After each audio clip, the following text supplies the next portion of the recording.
Oh,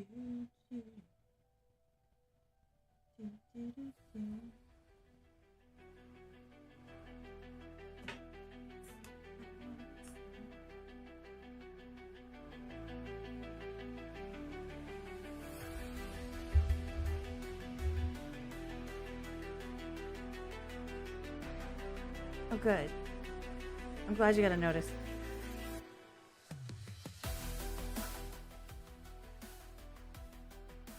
I'm gonna leave that playing while I finish getting set up. There's a couple more things. My clothes are not sitting right. Like it's one of those mornings. I'll probably cut this beginning part out.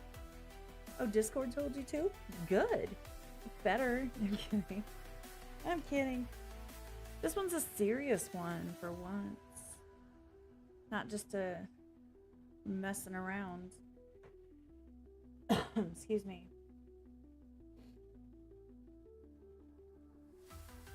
And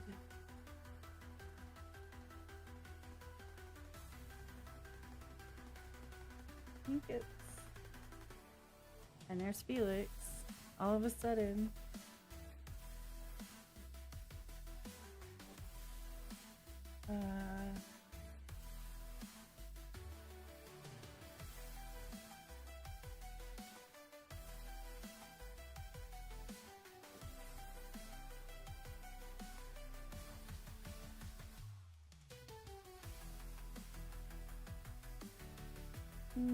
I'm almost got it.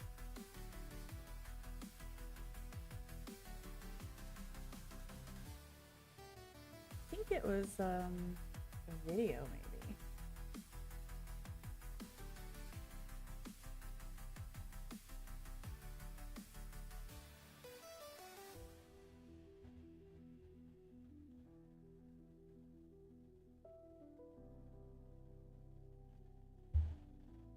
Okay. Yeah, I'm gonna get into it in just a second. I'm not gonna wait very long.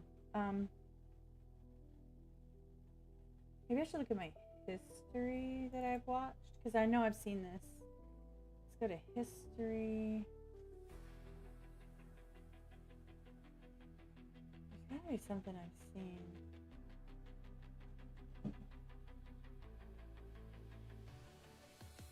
I think.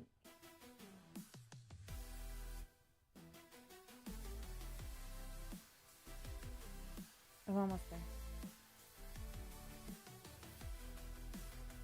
There's somebody who's idling their car outside. What's up, Annette? You can tell what this one's about.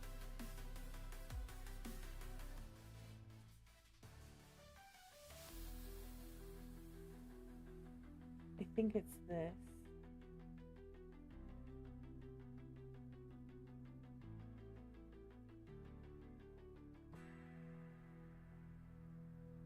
Okay, and then I'm gonna do this.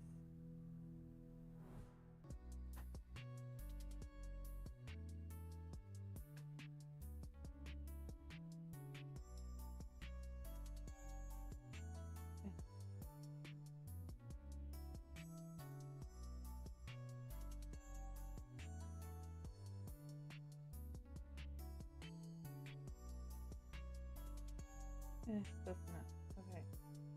So I got it. Okay. Yeah, Annette, you, for the record, Annette was there the whole time.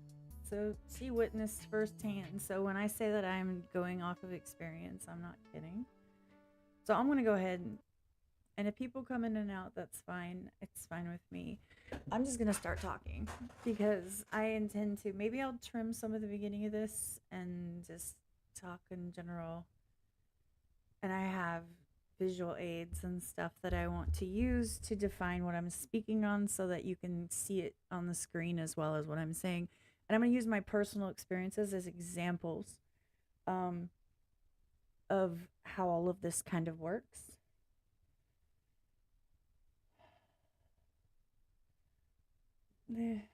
This is a little bit much, like what I'm looking at. I'm like, I want it more simplified.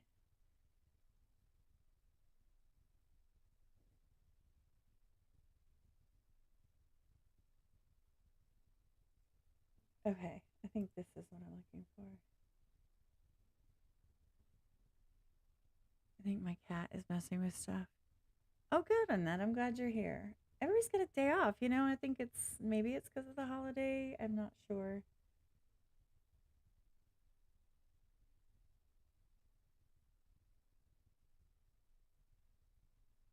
Okay, okay, okay.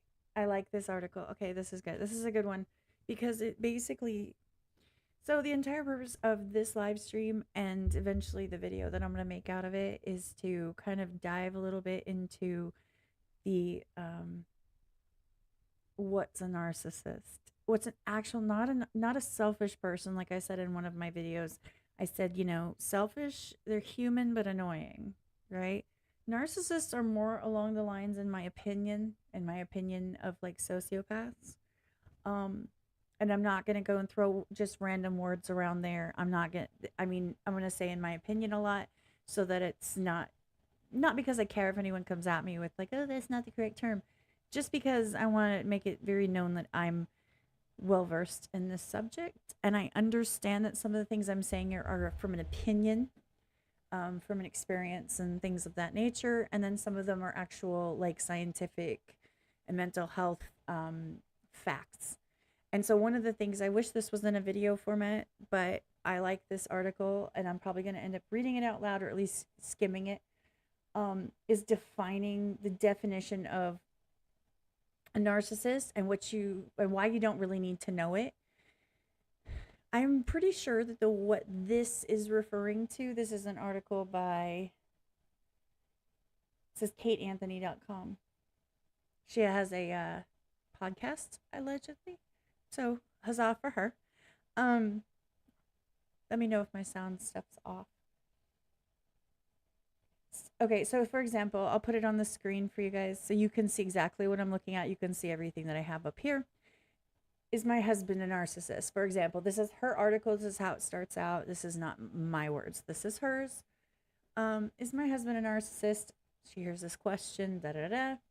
They want to make sense of the partner's behavior, etc. Good morning, Bridget. Your partner makes you feel like everything you do is wrong, every single thing. Now, mind you, this is not defining a narcissist at this point. This is just ideas and things that people are referring to that make them come to the conclusion that maybe they are with somebody that is a narcissist and they're not 100% sure. So anyway, this is where this is going. Your partner makes you feel like everything you do is wrong, every single thing. They feel guilty or afraid when you don't do what they want you to do. Maybe they're consistently twisting your words and using them against you. Anyone that knows me, I have mentioned these things many times. You're searching for answers, so you know something's not right. You're just not sure what. Is he a narcissist and a just bona fide sociopath? What gives? So she's talking about her clients and how they want this information. They're trying to figure it out. Okay, so this is something I really appreciate. She says, if you're trying to figure out why your partner behaves the way they do, an unofficial diagnosis can provide the validation you need in order to understand your experience. Now, that's super important. I'm going to make that very, very clear that understanding the experience is a way of maintaining closure, because when you're around people that behave this type of way in any way that I am going to be talking about today, why is my camera like in a weird angle? I don't like it. Is that better? Anyway, I feel like I'm turned weird. Anyway, so anyone that acts in these ways, in this behavior, they're not going to give you closure because that's just not how they roll. So the point is that understanding your experience kind of makes you feel validated, like, because a lot of the gaslighting and things, you feel crazy. And I'll get into all of these terms and examples of these experiences. I have plenty.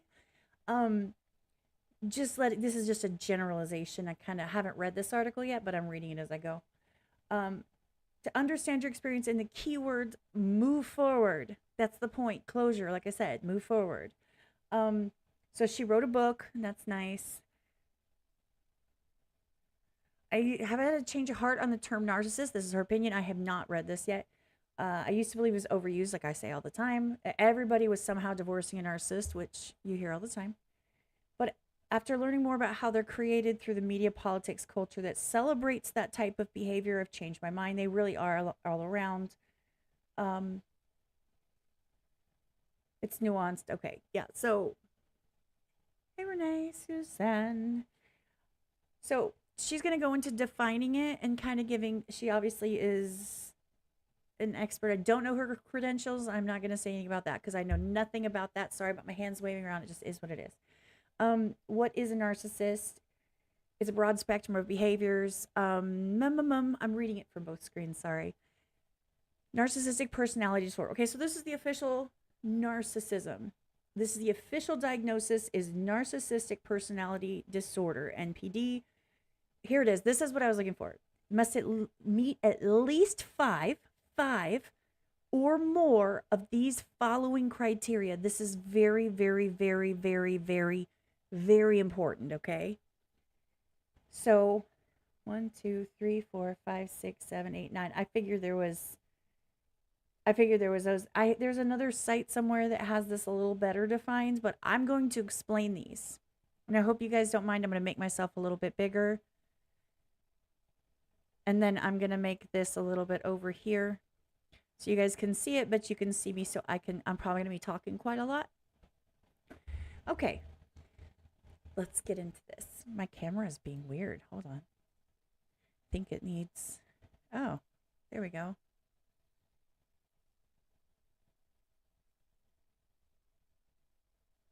That's better, right? That's better. I like that better. Okay. So I'm going to be explaining these very specifically. These different, I'm going to be giving examples. Okay. So you're going to see this screen up for quite a while and I'm going to be rambling. And if you have questions or you have any input, please put it in the chat and I will be happy to, when I'm done on one of my tirades, I'm going to look over because it's, for me, it's right here. So when you see me like this, I'm looking at the chat. You see me like this, I'm looking at the screen that you're seeing on. And when I'm looking here, I'm attempting to make eye contact with you guys to let you know that I see you. And I know that you're here. Okay. Let me stop this for now. Okay. So like I said, to be diagnosed with narcissistic personality disorder, NPD, the official diagnosis, my personal opinion, a lot of them don't get diagnosed. You know why? Because they don't think anything's wrong. So they're not going to go get seen. They're not going to get seen. They're not going to get diagnosed. They're not going to get help. There are very few that are self-aware, in my opinion, from my experience. Hi, so what? Good afternoon. I hope you're having a good one. So the first one, like I said, they have to match 5 of these traits, at least. Okay? They could hit all of them, or they could hit 3 and then they're not going to be diagnosed. So the first one is an inflated sense of self-importance or overstate their achievements and talents. They feel superior and grandiose and expect to be treated as such. I have a short right now that I have not released to the public yet. Actually, what I'm going to do while I'm on live is I'm literally going to post it privately to my channel and I will play it for you to show that this is something that I am very well aware of and I was going to post content about. I just haven't had a chance yet. Hold on. Let me go to my studio. Let me hit the plus sign. Let me find that video. Here it is. I am me. It's called I Am Me. I put it private. I'm uploading it right now. And then I'm going to go over here and I'm going to show you my video. You can see my little studio. And I want you to see this because I literally addressed this very first point that I was just talking about. I don't know how it's going to be centered on the screen, but whatever. It is what it is. Okay. It's processing. There it goes. Okay. I clicked it. There it goes. Oh, hold on. And then I will start it over. I recorded this yesterday, by the way, for the record. This is not public on YouTube yet. This is just, why are there captions? Whatever. Okay, so I'm going to listen to myself talk. Let me turn the sound on. I don't know how loud it is. I'll turn it up. Okay, you guys ready? Therefore, I am me. Therefore, the justification for every single narcissist. I am me. Therefore, I am owed. I deserve. You should give. I am correct. Because they exist. Literally no other reason. In their distorted perception, they believe that their existence is justification for anything they would say or do.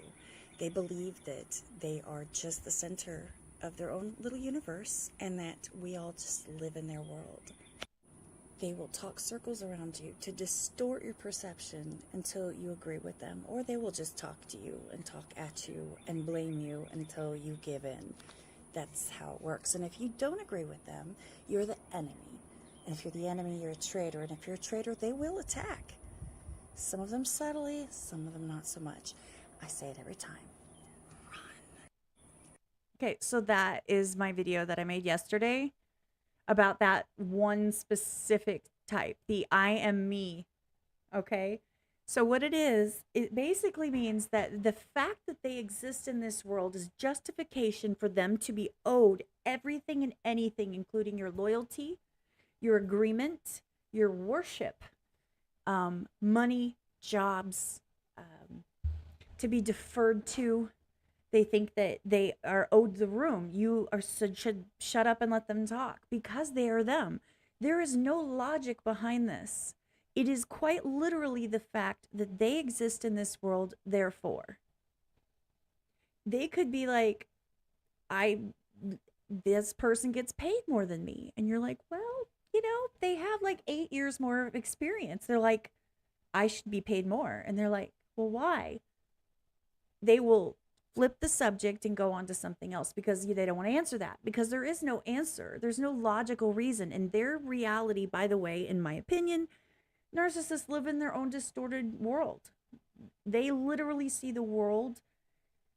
And the problem is it's a mental issue. So they actually believe every little thing that they're saying. If they tell you they deserve more pay, it doesn't matter why. They believe they deserve it. And if you won't give it to them, then you're a problem. It's always your fault. Okay? So just because they're there. And I wish I had that video. I gotta find it. There's a really good video that gives example. I think it's mental illness. Hold on. Let me see if he has it. So this man right here, this is there it is. There it is. There it is. I'm gonna watch this video with you guys. This is a great video. This is Lee Hammock. He is mental illness online. He actually is a diagnosed narcissist, and he knows it, and he's been working on it. And so what he does is he gives insights from the narcissist perspective. Okay. So I'm going to go through a real quick version of what she's saying on this page, and then we're going to watch this so he gets into it a little bit. And I also, like I said, I have examples of these experiences constantly. Self-importance is a big one for narcissists. My ex would call him, he'd say that he pisses excellence and shits perfection. He would always say, I'm awesome. I'm amazing. Everyone thinks I'm so amazing. And I'm like, well, why do you keep saying it? If it was true, you wouldn't need to say it, right? People would just know, right? If you know someone's a nice person, do they have to say, hey, I'm a nice person? No, people just know, right? This is just how that works. And I'm like, I think you say it because nobody believes it. He didn't like that at all. So it's just that they feel like in every situation, they're the smartest person in the room. They're the most talented. And even if they know nothing about it, they will lie to your face and tell you that they know more than you. They will always, always, always treat you as less than. It's just how that works. Good morning, David. Is obsessed with obtaining unlimited power, money, beauty, and love. Because it's owed to them. I'm going to put like a little asterisk next to that because it's owed to them. They're obsessed with control because they seem to always have like an issue where they feel like they're not in control. They're insecure deep down. You'd never guess it, but they are.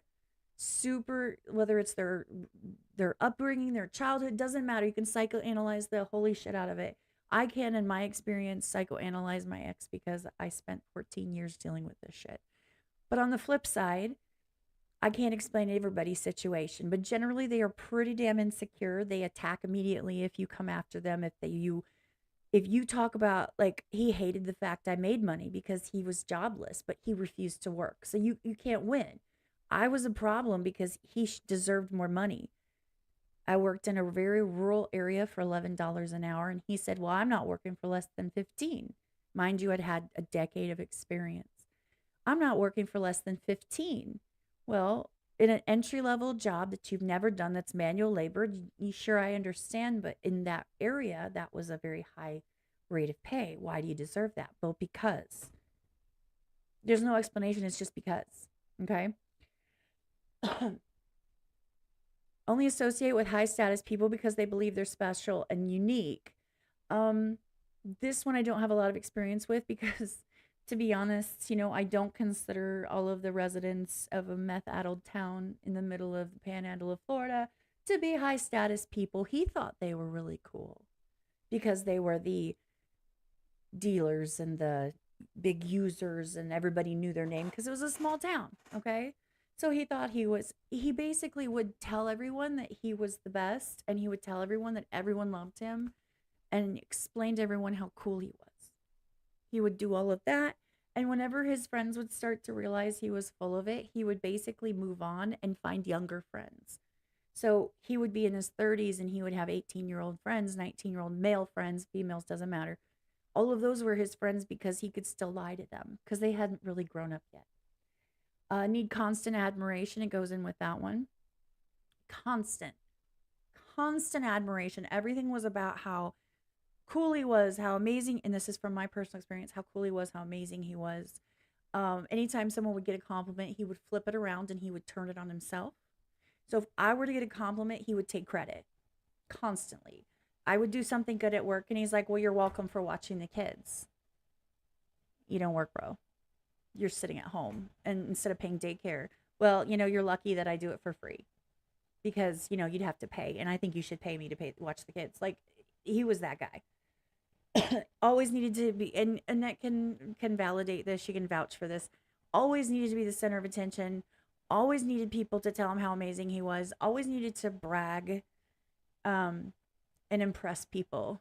And it was funny because he would try to impress people by telling people he was impressing other people. People are just amazed that I can quote Rodney Carrington or listen to this amazing drummer on this rock band. I'm so amazing for finding this. I'm the one that is showing you this. I'm awesome. Like, it was not about the drummer. It was the fact that he's showing you, so you should worship him. It was just weird. It was just weird. Feels entitled to special treatment and that everyone must comply with their wishes. This was an absolute. Always in charge in any room, was always in charge. Everyone just had to defer to his wisdom, no matter how stupid it was. And the worst part was I spent many, many, many, many, many years lying to him. Because basically I would go behind his back and fix everything while he would stand out there. "Oh, yes, do what I say. Oh, here's the plan." I would be in the background fixing all the mess he made and making sure that everything went smoothly. Exploits others for personal gain. Hello. I was his money train. I worked and he refused. He would hustle, always hustle people, always hustle people. He was the most untrustworthy person. He would talk about you behind your back if it would get him ahead with someone else, and then he would talk crap about people who talk about people behind their back. Hypocrisy. Doesn't have empathy. Empathy? What the hell is that? Empathy, and will not acknowledge or understand the feelings and needs of others. This is obvious. He used to literally say, "If you cry, you're pathetic and you're disgusting, and I hate you for that. Like, don't, that's disgusting. Like, don't." He would literally hit me and then say, "Why are you crying? You're such a wuss. Like, it's pathetic. You disgust me." I'd try and tell him this how I feel. He's like, "I didn't ask you. I don't care." And just, he would set it up where he would pick at me for hours until I would finally lose my crap and cry or get mad. And then he would look at me and be like, "Why are you still here?" It was my house. I paid all the bills. It was my kids. It was my furniture. It was everything I paid for. And he'd be like, "Why are you still here? Like, can you just like go away?" Oh, it was just gross. is jealous of others and while believing others are jealous of them. So, okay, super jealous. You'll never have anyone as good as me. I'm the most amazing. Everyone wants me. Everyone wants to get with me. Everybody's interested. All these women are just flopping themselves around me. Like they just want me. And you're jealous because nobody wants you. He would tell me all the time, no one will ever want you and no one will ever put up with you like I do. Just gross. And he'd be like, if anyone would show interest when we were split up, if anyone would show interest, he would rage. He would rage at them. I'm talking screaming, shouting. He would go after people. He would, you know, mess with their cars. He would send his friends after them. If he heard I was speaking to anyone while we were married, anyone, even in a friendly capacity, he would rage. Could not handle it. But it was because I just couldn't handle how amazing he was. And so I was looking for someone less than so that I could make myself feel better. That's how that went. You know, good times. Behaves arrogantly. I don't think I need to explain this one. I think we all know how that is. Likely an empath. I am not, for the record. I am not an empath. A narcissist needs to make people feel small in order to validate their existence and identity. And that's true. That's the insecurity coming to pass. So they say they have no internal sense of self. They're desperate to need to feed their fractured ego, goes through others. They're essentially manufacturing their sense of self from outside of themselves. It's cripplingly low self-esteem drives them to harm the people in their lives. No matter where they are on the narcissistic spectrum, all narcissists abuse. But on the flip side, not every abuser is a narcissist. So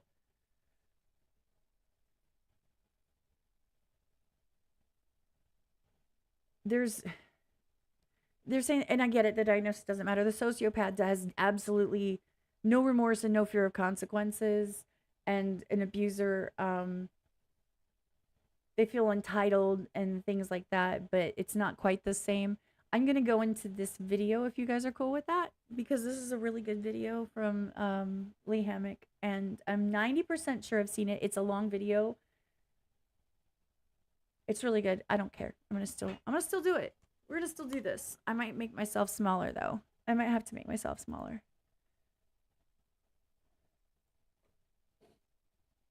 Because he explains it. You guys see that okay?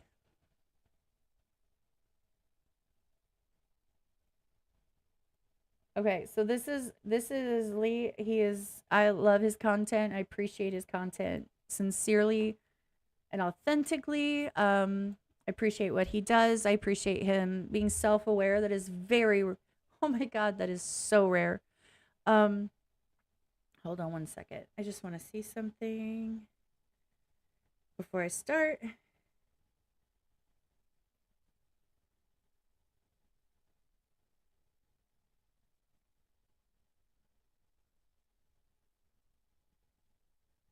Okay. So I'm probably going to clip this up into a separate video, just watching this one. He does a really good job of explaining this. This is a really hard subject for a lot of people, including myself. So I understand that there's not going to be a lot of people here. Anyone that's here, I appreciate you. Thank you for being here. This subject is near and dear to my heart because here's the thing. I don't need 8 million views on my videos. What I need is that one person who needed to hear something at the right time so that they go, oh, you know what? I understand that. I relate to that. Wait a minute. That sounds like me. That sounds like something that I wish I could say but can't. And I'm going to put it out into the universe that you are loved and you deserve better. If you're being treated in any way, shape, or form of anything I have been saying, please, if it is safe for you, run. Run, run, run. You cannot change narcissists. That's not possible. They are 99% of the time they're not self-aware. It's very rare. Just know that there are people that will be there for you if you need it. So please feel free to reach out to someone and just be honest with yourself.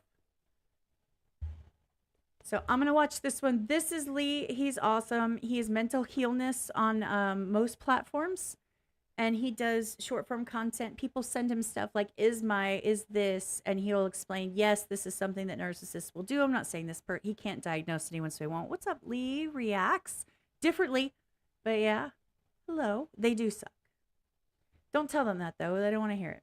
So I'm gonna watch this video. This is basically the 9 traits of a real narcissist, and he's going to explain kind of how it works, and he's a narcissist, so he's going to explain from his perspective kind of the thought process that goes into it. It's very interesting. That's why I like his content so much, is to see it from the perspective of someone that thinks this way currently. Even though he's getting help, he's been in therapy for a while, the fact is that that's how his brain processes the world. So, you guys ready? I'm ready. 3, 2, 1, whatever. Let's go.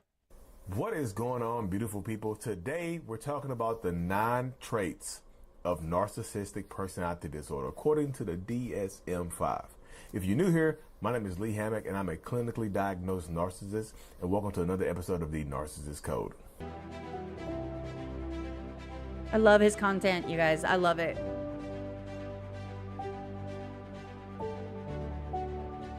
And I'm totally here for watching content that sincerely, like, can help someone long term or help someone make sense of the world just a little bit.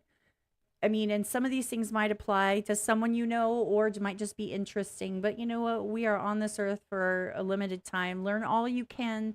Knowledge is power. Share it. Perspective matters. I love you guys. Here we go.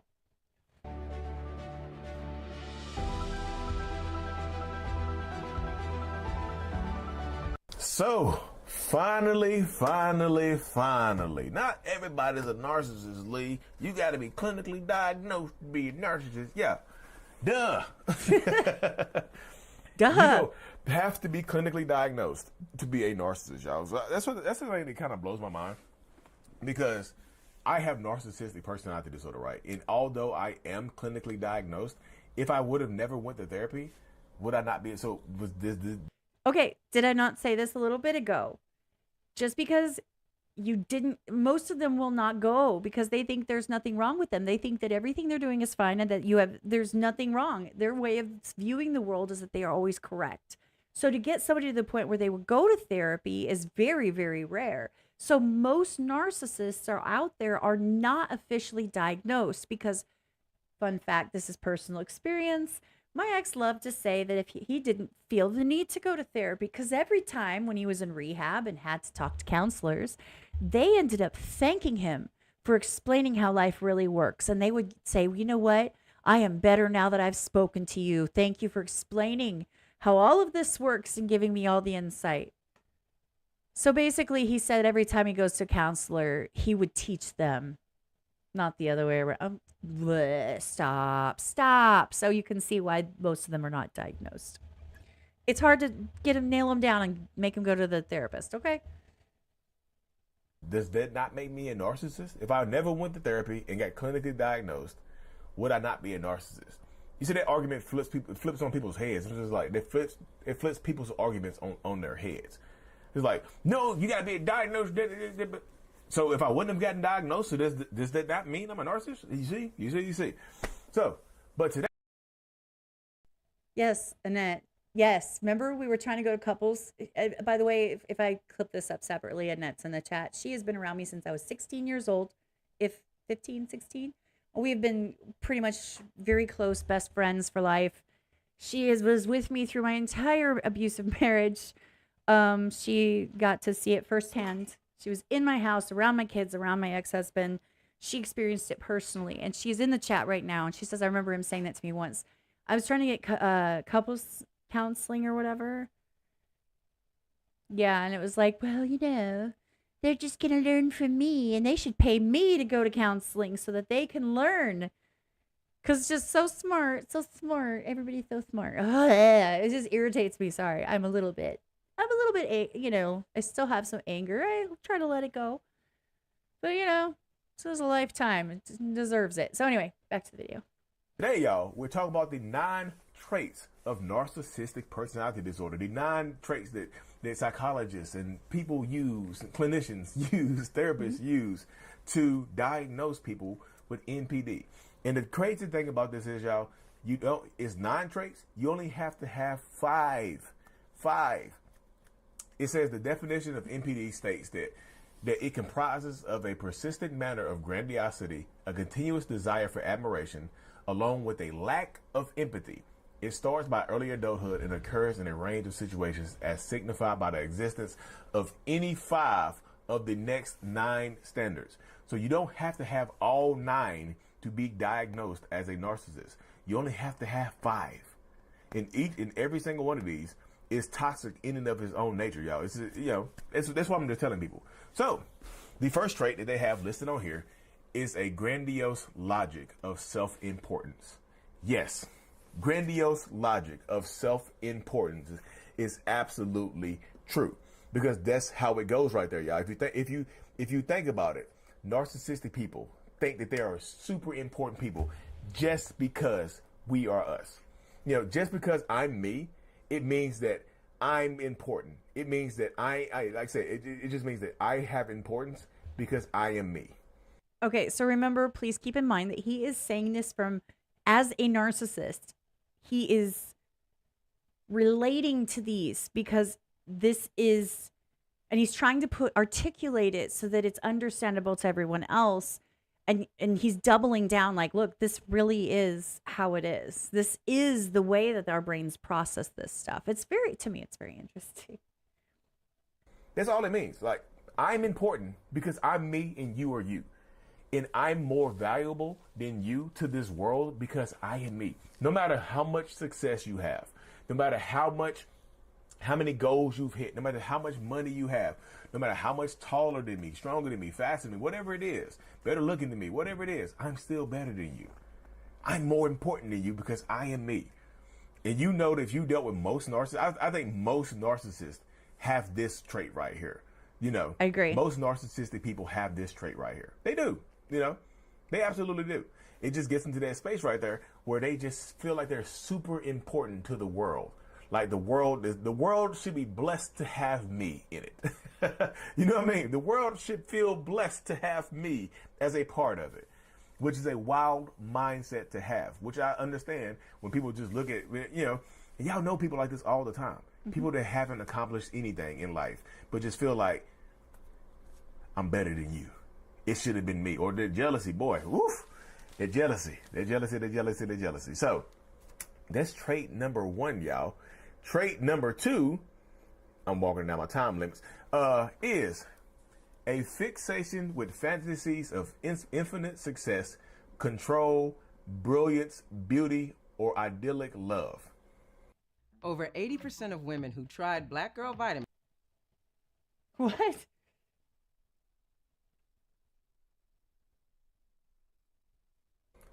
Fixation with fantasies of infinite success. Like, yes, I want it all. Like, this is one of my traits right here, y'all. Like, seriously, I am like, literally, y'all, seriously. Since I was younger, I wanted to be a famous actor or play in the NFL. I needed to do stuff to set me apart from everybody else because I had those delusions of grandeur that kick in right there, right? Mm-hmm. You know what I mean? The delusions of that I deserve a better life, that I wanted so much success. Because right here, and a lot of narcissists have this right here, y'all. They have these delusions of infinite success, fantasies of infinite success or control and brilliance and whatnot, because they want to be happy. They think that going after these goals will somehow, some way, shape, or form, finally make them happy. It will finally help me be me. It will finally give my life meaning when I'm ultra successful. Well, you realize that what this is, the flip side of this is that they're unhappy, they're unsuccessful, and they feel like this is what it would take to hit those milestones, those goals of being important, valid, and successful.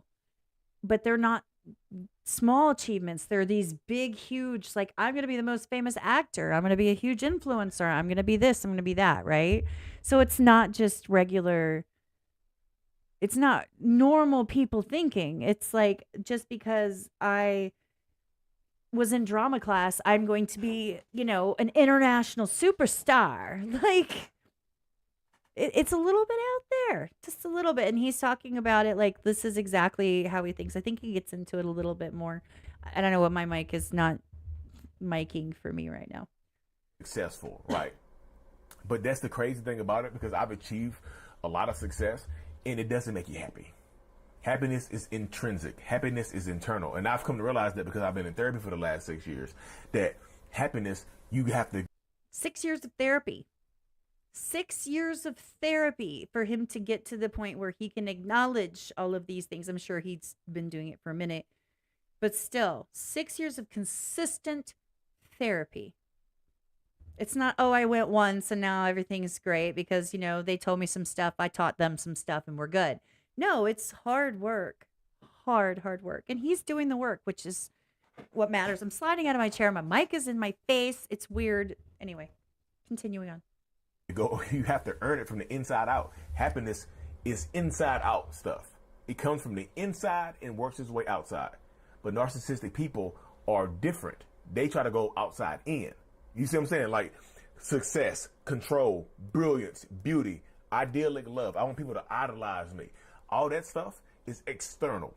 You see, all that stuff right there is external things. Control is external. Brilliance. What did I say? Have you guys ever heard me talk about how in order to be really happy, one of the things that I do personally is I am in control of my own happiness because I am responsible for it. I take control. I take charge of it. And instead of it being based on what other people say, do, or think, no one else has to do a single thing for me to be happy. I am happy based on the things that I choose to do myself. So like, I'm happy because I cleaned the front room. Sorry, that was funny. I didn't do that. But yeah, you know what I mean? Like I got the dishes done, or I learned a new skill or something, or you know what? I had a good day and the sky is blue and it's pretty. I take control of what makes me happy instead of putting it on anyone else to demand that they treat me in some type of way so that I'll be happy. I completely believe that you are the captain of your own joy. Do you know what I'm saying? So that's kind of related to this. And I think that my obsession with that came specifically off of a 14-year relationship with someone that was every single thing that he's talking about. Okay. Like in the worst way. So I kind of went, woo, the whole opposite direction. Brilliance is external. Beauty is external. All that stuff is external. Brilliance can be internal a little bit, but because no, and I understand what he's saying, but brilliance, it's the being perceived as brilliant by others versus actually being intelligent. And Annette, I see that he would say, yeah, he would say that my friend Annette would come over to see him and not me and the kids, even though she'd been my friend for decades. He'd be like, oh, well, she's here to see me, and it's like. And you don't argue because it was just start a whole thing and nobody cared. So we just, okay, you're funny, cool, and move on. But no, brilliance is the perception of brilliance, I feel like, is more what narcissists are looking for, is other people to acknowledge their intelligence, not the fact that they actually have it, because that doesn't matter. It only matters if they're intelligent and everyone knows it, right? Mind. But it's delusions of brilliance. So it's external. But all this stuff is external things that you think is going to make you happy. Like I've experienced this on so many different levels where I think that this is going to make me so happy when I hit the success. This is going to make me so happy when I fall in love, when I get married, when I have kids, when I get the job of my dreams, when I graduate from school, when I hit 1 million subscribers on TikTok or something like that. You think it's going to make you happy, but in the end, it really, really doesn't. It really doesn't. So that right there, when they hit these goals, or a lot of times they self-sabotage themselves on the way to try to hit these goals. So that happens quite a bit right there. They self-sabotage themselves on their way to trying to hit one of these goals, so they never hit it. So they can say they tried, but they didn't succeed. So that gives them a reason to try to keep going to get this type of stuff.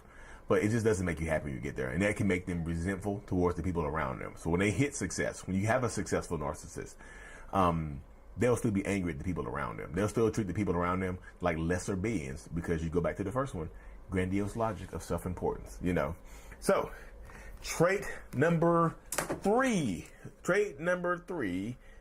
7 minutes. I'm 7 minutes. a credence that he or she is extraordinary or exceptional and can only be understood by or connect with other extraordinary or important people or institutions. Here's right here. I'm special and nobody understands me but other special people. Nobody understands me but other special people, other people that are in charge. You wouldn't get it because you are a lesser being. You don't understand my point of view because I'm up here. I think up here. You think down here. You know, like this is my first time reading through the 9 traits, which is crazy, y'all. But you think up here, and this is his first time reading through them, and he is explaining them as he goes, so off the top of his head. And if you see him doing timestamps, he's doing timestamps to try and keep himself on pace so he doesn't go off rambling, which is a really intelligent thing to do, and I really should try it. I mean, I think I should have recorded this separately so that I could just upload it, but I didn't because, you know, it's been a minute. Up here, you think down here. So I'm just a higher being. Like, you don't understand. It's like I'm speaking Latin, you're speaking English. Mm-hmm. You don't understand me because we're on different wavelengths. We're speaking different languages, and my language is the most important language. You need to get on my level. You need to get to my level of understanding. Even though my level of understanding might be delusional. It might be conspiracy theory oriented. You know, it might be just wildness. But that's how I used to feel.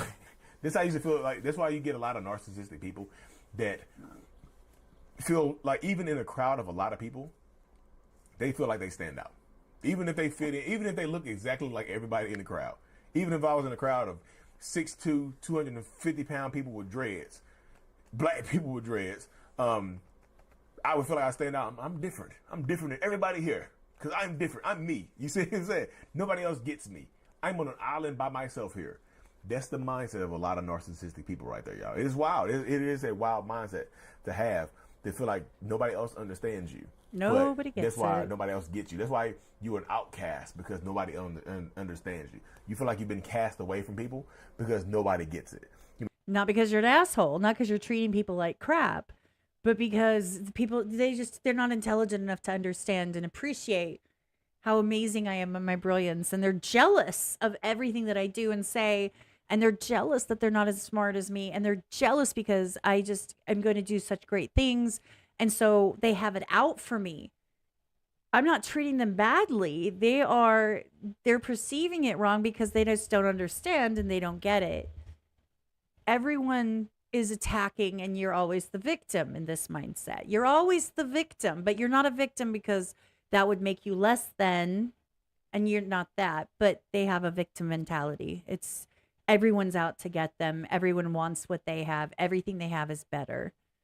And everyone wants to take it from them. It's very interesting and it's quite wild. And I've lived it, so I know it's what he's saying is true. And I just love that he's off the top of the dome. He's just going into this. Nobody's going to understand me. Nobody here gets me. So that's why I'm unhappy. That's why people always get in trouble, because nobody understands me. This how they explain away the bad stuff that they do. This how they explain away the bad stuff that they say, the crazy, delusional stuff that they say. You just don't get it. You don't understand me. Your level of thinking is down here. So trait number 4 is a desire for unwarranted admiration. A desire for unwarranted admiration. Like, you go after you think you want it, y'all. You want the attention. You want all the attention on you. You know what I mean? You want it on you. And you don't deserve it. Like, you don't deserve. You feel like all eyes should be on me. But what have you done to deserve it?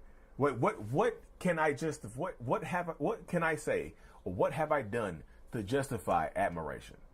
Why should people why should I, like, this is how the crazy thing about it, this is how I used to feel on TikTok. This is kind of how to be honest with you. This is kind of how I still feel on TikTok, on any social media platform.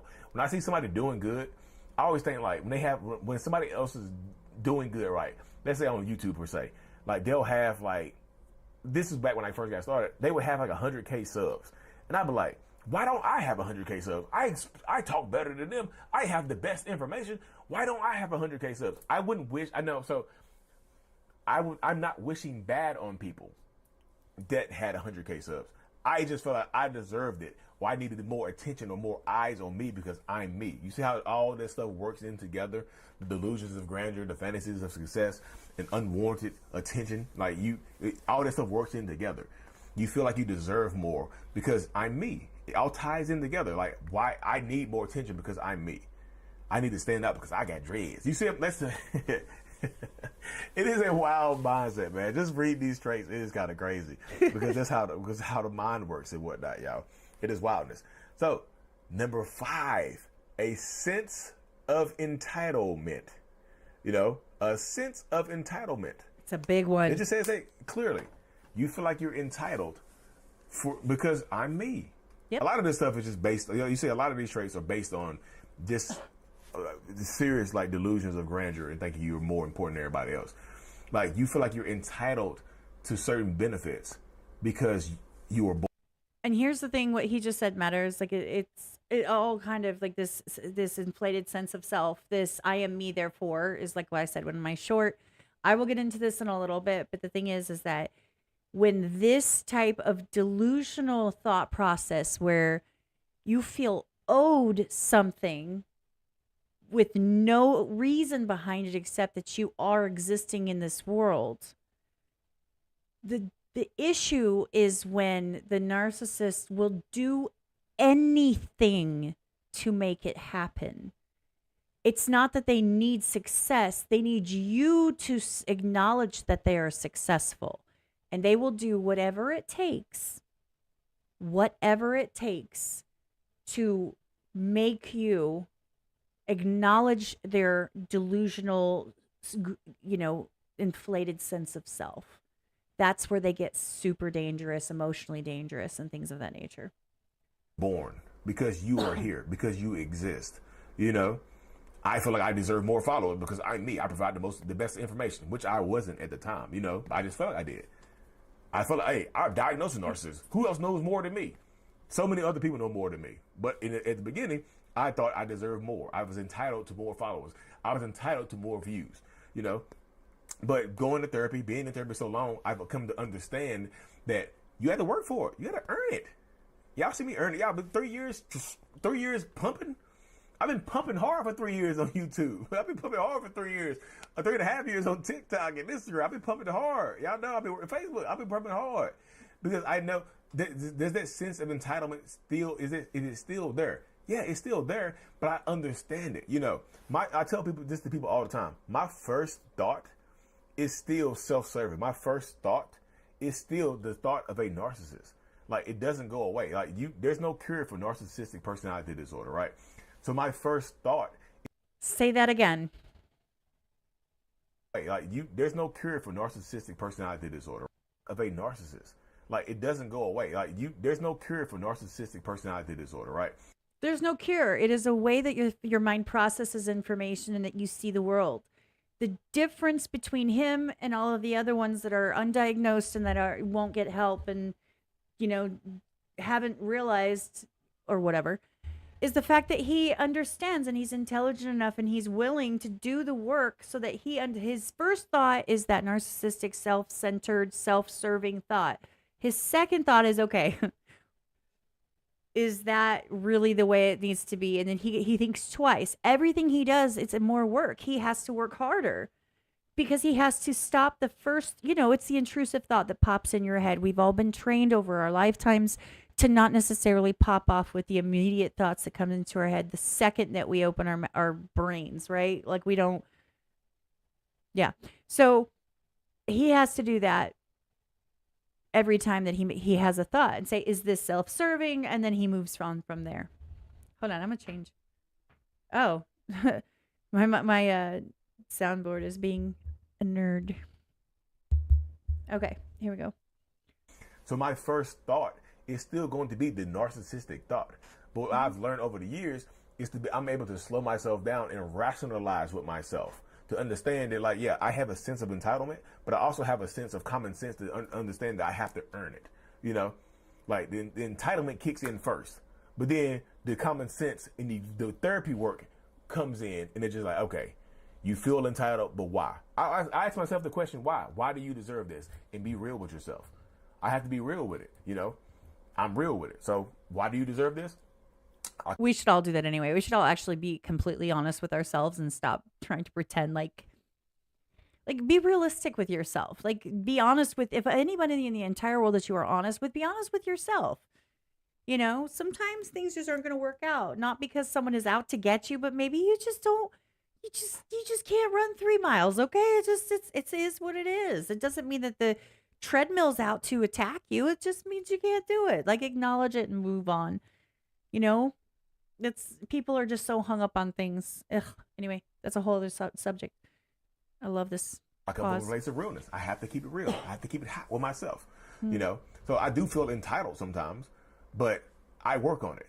You get a lot of narcissistic people, they feel like they're entitled to stuff that they haven't earned just because they exist. You see, just because they were born and they are here, or they suffered more, or they are taller, or they're better looking, or they're faster, or they're a harder worker, or they, whatever it is, y'all. They feel like that because they feel entitled to other people's bodies. They feel entitled to your space. They feel entitled to your money. They feel entitled to your support. For no reason. For how have they earned it? Without earning it. They feel entitlement without earning it. You know? Into being entitled without earning it. Feeling entitled without earning it is a narcissistic trait, y'all.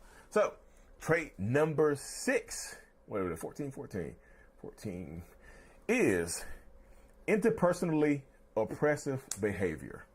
There we go. So, this is the big one. Interpersonally oppressive behavior is the 6th trait of narcissistic personality disorder. It means that you think that the idea that one group is better than another and has the right to control the other. You feel like you are better. The narcissistic person feels like they are better. So they feel like they deserve control over you. Yes. They feel like they are, again, go back to the entitlement. They feel like they're entitled to the control over you. They feel like they're entitled to tell you what to do, what to say, how to behave, what's allowed, what's not allowed, because they are them.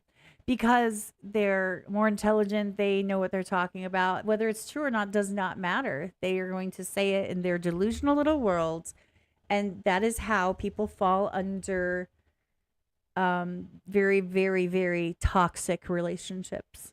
Very toxic, because it starts small and you don't expect it. You don't think, people that love you shouldn't be like this, right? This is not how they behave. Well, this isn't normal, so you can't apply normal to the situation.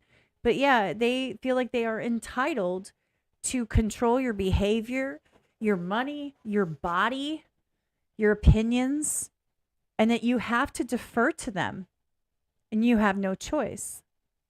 Why? Because they're them. That's literally the justification for everything, is because I am me, therefore. They can oppress you because they are better than you. They are, better at it than you. So that's why a lot of people in relationships with narcissists, they feel like they have to control every single thing that you do. The children of narcissists, they oppress their personalities. They oppress their ingenuity. They oppress their happiness. They oppress everything about them. They want to control everything around them. They feel like if you want to do something with your life, because they control you, because they own you, because you belong to them, they feel like you need to ask them permission. Yes. They feel like they are part of the dominant class. It's kind of like they think that they're above everybody, so everybody should listen to them. You need to listen to me because I'm this person. I'm me, so you need to listen to me. And a lot of it, that's from my personal experience, a lot of it was, how was I going to say this? I had it like 3 seconds ago. A lot of it was, everything you have is because of me. I didn't do it. I didn't accomplish it. I didn't put the hours into your job, but I was present in the house while you worked 2-3 jobs. I should get all the credit for all of the things because I slept all day while the kids ran crazy. You came home on lunch, you cooked the meals, You took care of them, you took them to school, you bought all of their stuff, and I just slept and partied with my friends, but yet I raised amazing children, and everything that they do is because of who I am. You're welcome. There's a lot of you're welcomes in there. Every accomplishment you ever make is because they allowed you into their presence. That's how that works. And it's weird because you think from the outside, you think, who would put up with that? It starts small in subtle, small ways. And I know in other content he does, he kind of explains it a little bit, like the little nuances and subtleties. But I'm telling you, they're sneaky motherfuckers, okay? They're sneaky because you mistake it in the beginning as confidence, which generally is pretty attractive. You mistake it for confidence and charisma. And then that's why people fall, because they're like, oh, it's nice to be around someone that's confident, that isn't so needy, that doesn't need you to do all these things. And then little by little, they just kind of like pull back the curtain, and then you're already like locked in a cage in the basement. You know what I mean? Like, who cares then? Anyway. Belong to me. That's why a lot of times when you get married to narcissists, or you get in a relationship or engaged, or you are born to a narcissist, it's like you're signing a contract for them to own you. You know, it's like you're signing a contract for you to belong to them. Like, hey, you belong to me right now. You know, I own you. You know, but it doesn't go both ways. It goes one way. You are owned by them. You don't own them. Oh no. You don't ever try to tell them. You don't get any say because you are less than. You are on the low on the totem pole. You don't get a say. You don't get to tell them what to do or what's going. None of it. You have to earn. You have to earn it. And they take financial control. They take emotional control. They take. He took all of my money, and I would have my account because he was too late. He didn't want to pay any of the bills because that was a pain in his ass. He didn't feel like it. So I had to make sure I did all the bill paying, but then he would, if he didn't have access immediately to my bank account, when I was sleeping and I'd get paid at like midnight and it would show up in my account at like 3 a.m, I'd catch him like messaging people and be like, I get paid at midnight. I'll be over there like at 3 to come pick up some weed. Like, he would literally do that, and he would take my debit card. He would go to an ATM and he would drain my account. All the time. And he would be like, oh, I'm just taking this. I just used your account to pay for something on Amazon. I needed this part to work on this lawnmower, and they're going to pay me to fix their lawnmower. So he'd take $200 and buy a part to fix a lawnmower. They'd pay him in cash. He never handed me the money. He would keep it. So I always was struggling, and he loved it because I had to work more, and I was always struggling to pay bills. I could never keep up. and then he would berate me for that. It was my fault because I'm I'm horrible with finances, and I just, I'm too greedy, and I'm selfish. If I would tell him, no, we can't spend this on this. No, you can't sell our food stamps because we need them for food for the kids because you spent all of my cash. You can't tell him no. He wouldn't allow it. He would just go behind my back. Do you know what I'm saying? And people are like, well, why would you put up with it? Well, because by that time I was isolated from everyone I knew. I was prevented from keeping close relationships or private conversations with people that I needed to ask for help. And I was gaslighted, and sad to say, I wasn't acting in a good way in my life. I was doing things I shouldn't, illegal things I shouldn't be doing, partying, trying to keep up, keep up with all the stuff that was going on. And at that point, it was just, I was too immersed. I was trapped. I got trapped for a really long time.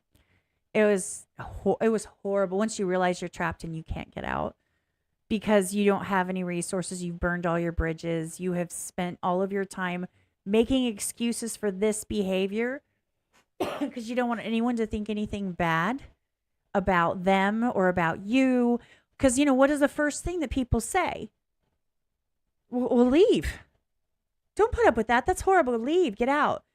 What? Okay. So there was too many facets. It was like a knot. Okay. It was like a piece of string that has been scrambled up and tightened. Okay, it's a necklace with like 3 chains on it that has been put into a drawer, and you come out and you're like, oh shit. They're like, we'll just take the knot out. It's all of these interlocking, locked in, twisty pieces. You just can't find a way out because you have everything balancing on all these. One thing fails, the whole thing comes down. And I'm not talking about the relationship. At that point, you don't fucking care anymore. Your children, your home, your mode of transportation, your job. You're completely reliant on the person. That is how it works in a toxic relationship. You are trapped, you're gaslighted, and then when you finally figure out, what am I doing? You're stuck. Because if you take out one of those Jenga pieces, the whole thing crashes down. If you go to leave them, they're toxic and hateful, and he was very retaliatory. He wanted vengeance. He was going to attack. So it would be verbal, physical. It could involve the kids. He would call CPS. Just, if you leave me, I will call and get the kids taken away, because if I can't have them, you can't either. Right? Even though, he was on drugs and he was running around and he was doing his thing and he was stealing money and it didn't work. Doesn't matter. Doesn't matter. Even though I took care of everything and took care of my children, even when he was sitting right there and wouldn't bother, just to spite me. So if I had pulled that piece, so I needed to have somewhere to go, a shelter. Well, in the rural area I was, everyone knows everyone. You can't hide. He would take my car. I would put a club. You know those things you put on the wheel? I'd put a club on the wheel of my car. I went $19.99, could not afford it. Bought it 2 different times. And I kept the key in my bra, under my boob, between my boob and my... I kept it because I was like, at the time he wasn't getting none. That wasn't happening. That was the only way at the end, towards the end, that's how I got away. He would steal my car for days, trash it, So I would put the club on the car. He would rage and rage and rage. And then he would yeah, it was a good time. So anyway, what I'm saying is that people are like, why don't you just leave? It's not that simple, especially when you're married, especially when there's children involved, and especially if it's been the longer that you were there. And the narcissistic people, especially the toxic, malignant ones, are very, very petty. They're vengeful and they're mean and they're nasty, and they will do anything to hurt you because you deserve it. Anyway, I went off on a tangent, but thank you, Annette. I love you. Appreciate that. Exactly, Chelsea. That's exactly the type of behavior. In rural Florida, you guys, in this town that they're all in, this whole family, they call DHS on each other all the time. They're like, I'm mad. He would call DHS on his mother because she pissed him off. So he would call DHS and say she's doing drugs and there are kids in the house. He would tell them that, so they would go boom, boom, boom, boom, boom. Well, she was turning tricks in the back room, but there was no kids there. He was just mad because she wouldn't give him part of her disability for the month, whatever the case may be. Or she talked crap on him. Or I don't know, what was the latest thing? He snitched on her to get himself out of trouble. And she basically made him persona non grata in the area. And so he was mad. So he did it again. Just retaliatory, nastiness. Anyway, back to this. Mental control, they take control in the bedroom. They can take control of everything. They try to... Okay, yeah, that's not necessarily true, because that man did not take control in the bedroom. That was one of my biggest disappointments. I'm just going to leave it at that. I wish, but no, it was boring. But that's okay. Whatever. We'll just leave it at that. To dominate you. They literally said it. Try to dominate your life. Not in that way. That's why so many people get stifled out in toxic relationships with narcissistic people, because you lose your sense of identity. They control your identity. It's like literally right here. This is the part of narcissistic personality disorder when you're with them where it feels like you're a member of a cult. This is where the cultish behavior kicks in right here. Yes. They feel like you're a member of the cult. I think for you right now. I think for you. I breathe for you, you breathe for me. Like, you do as I say, not as I do. You see what I'm saying? This happens a lot of times in these spaces right here. They just want to control you. They put you down. They control the finances. They control your whereabouts. They isolate you from your friends or family. They do a lot of this stuff to dominate your life and to destroy your life, to destroy your relationships with other people. This happens quite a bit. That's what I was just talking about. Y'all. This is one of those things that happens a lot with a lot of narcissistic people, you know. So be very wary of that right there. I know I ran on long with that one, but that needed a little extra time, you know. 1720. So trait number 7, it says no form of empathy. So right here, this is where it's kind of got, for me, this kind of shows you that, like, you don't have to, like, most narcissists are going to lack empathy. A lot of narcissists are going to lack empathy. Right here it says no form of empathy, but I think a lot of narcissists, like, so to be diagnosed with narcissistic personality disorder, I told you have to have 5 of the 9, right? So you can have a little bit of empathy and still be diagnosed as a narcissist. Like, you don't have to fall into the no form of empathy for this diagnosis. You see? No, I completely agree. I feel like it's selective empathy. And to be honest, I feel like it's kind of fake empathy. In my personal experience with my ex, a lot of his empathy was situational, and if it could get him ahead. So, like, if it would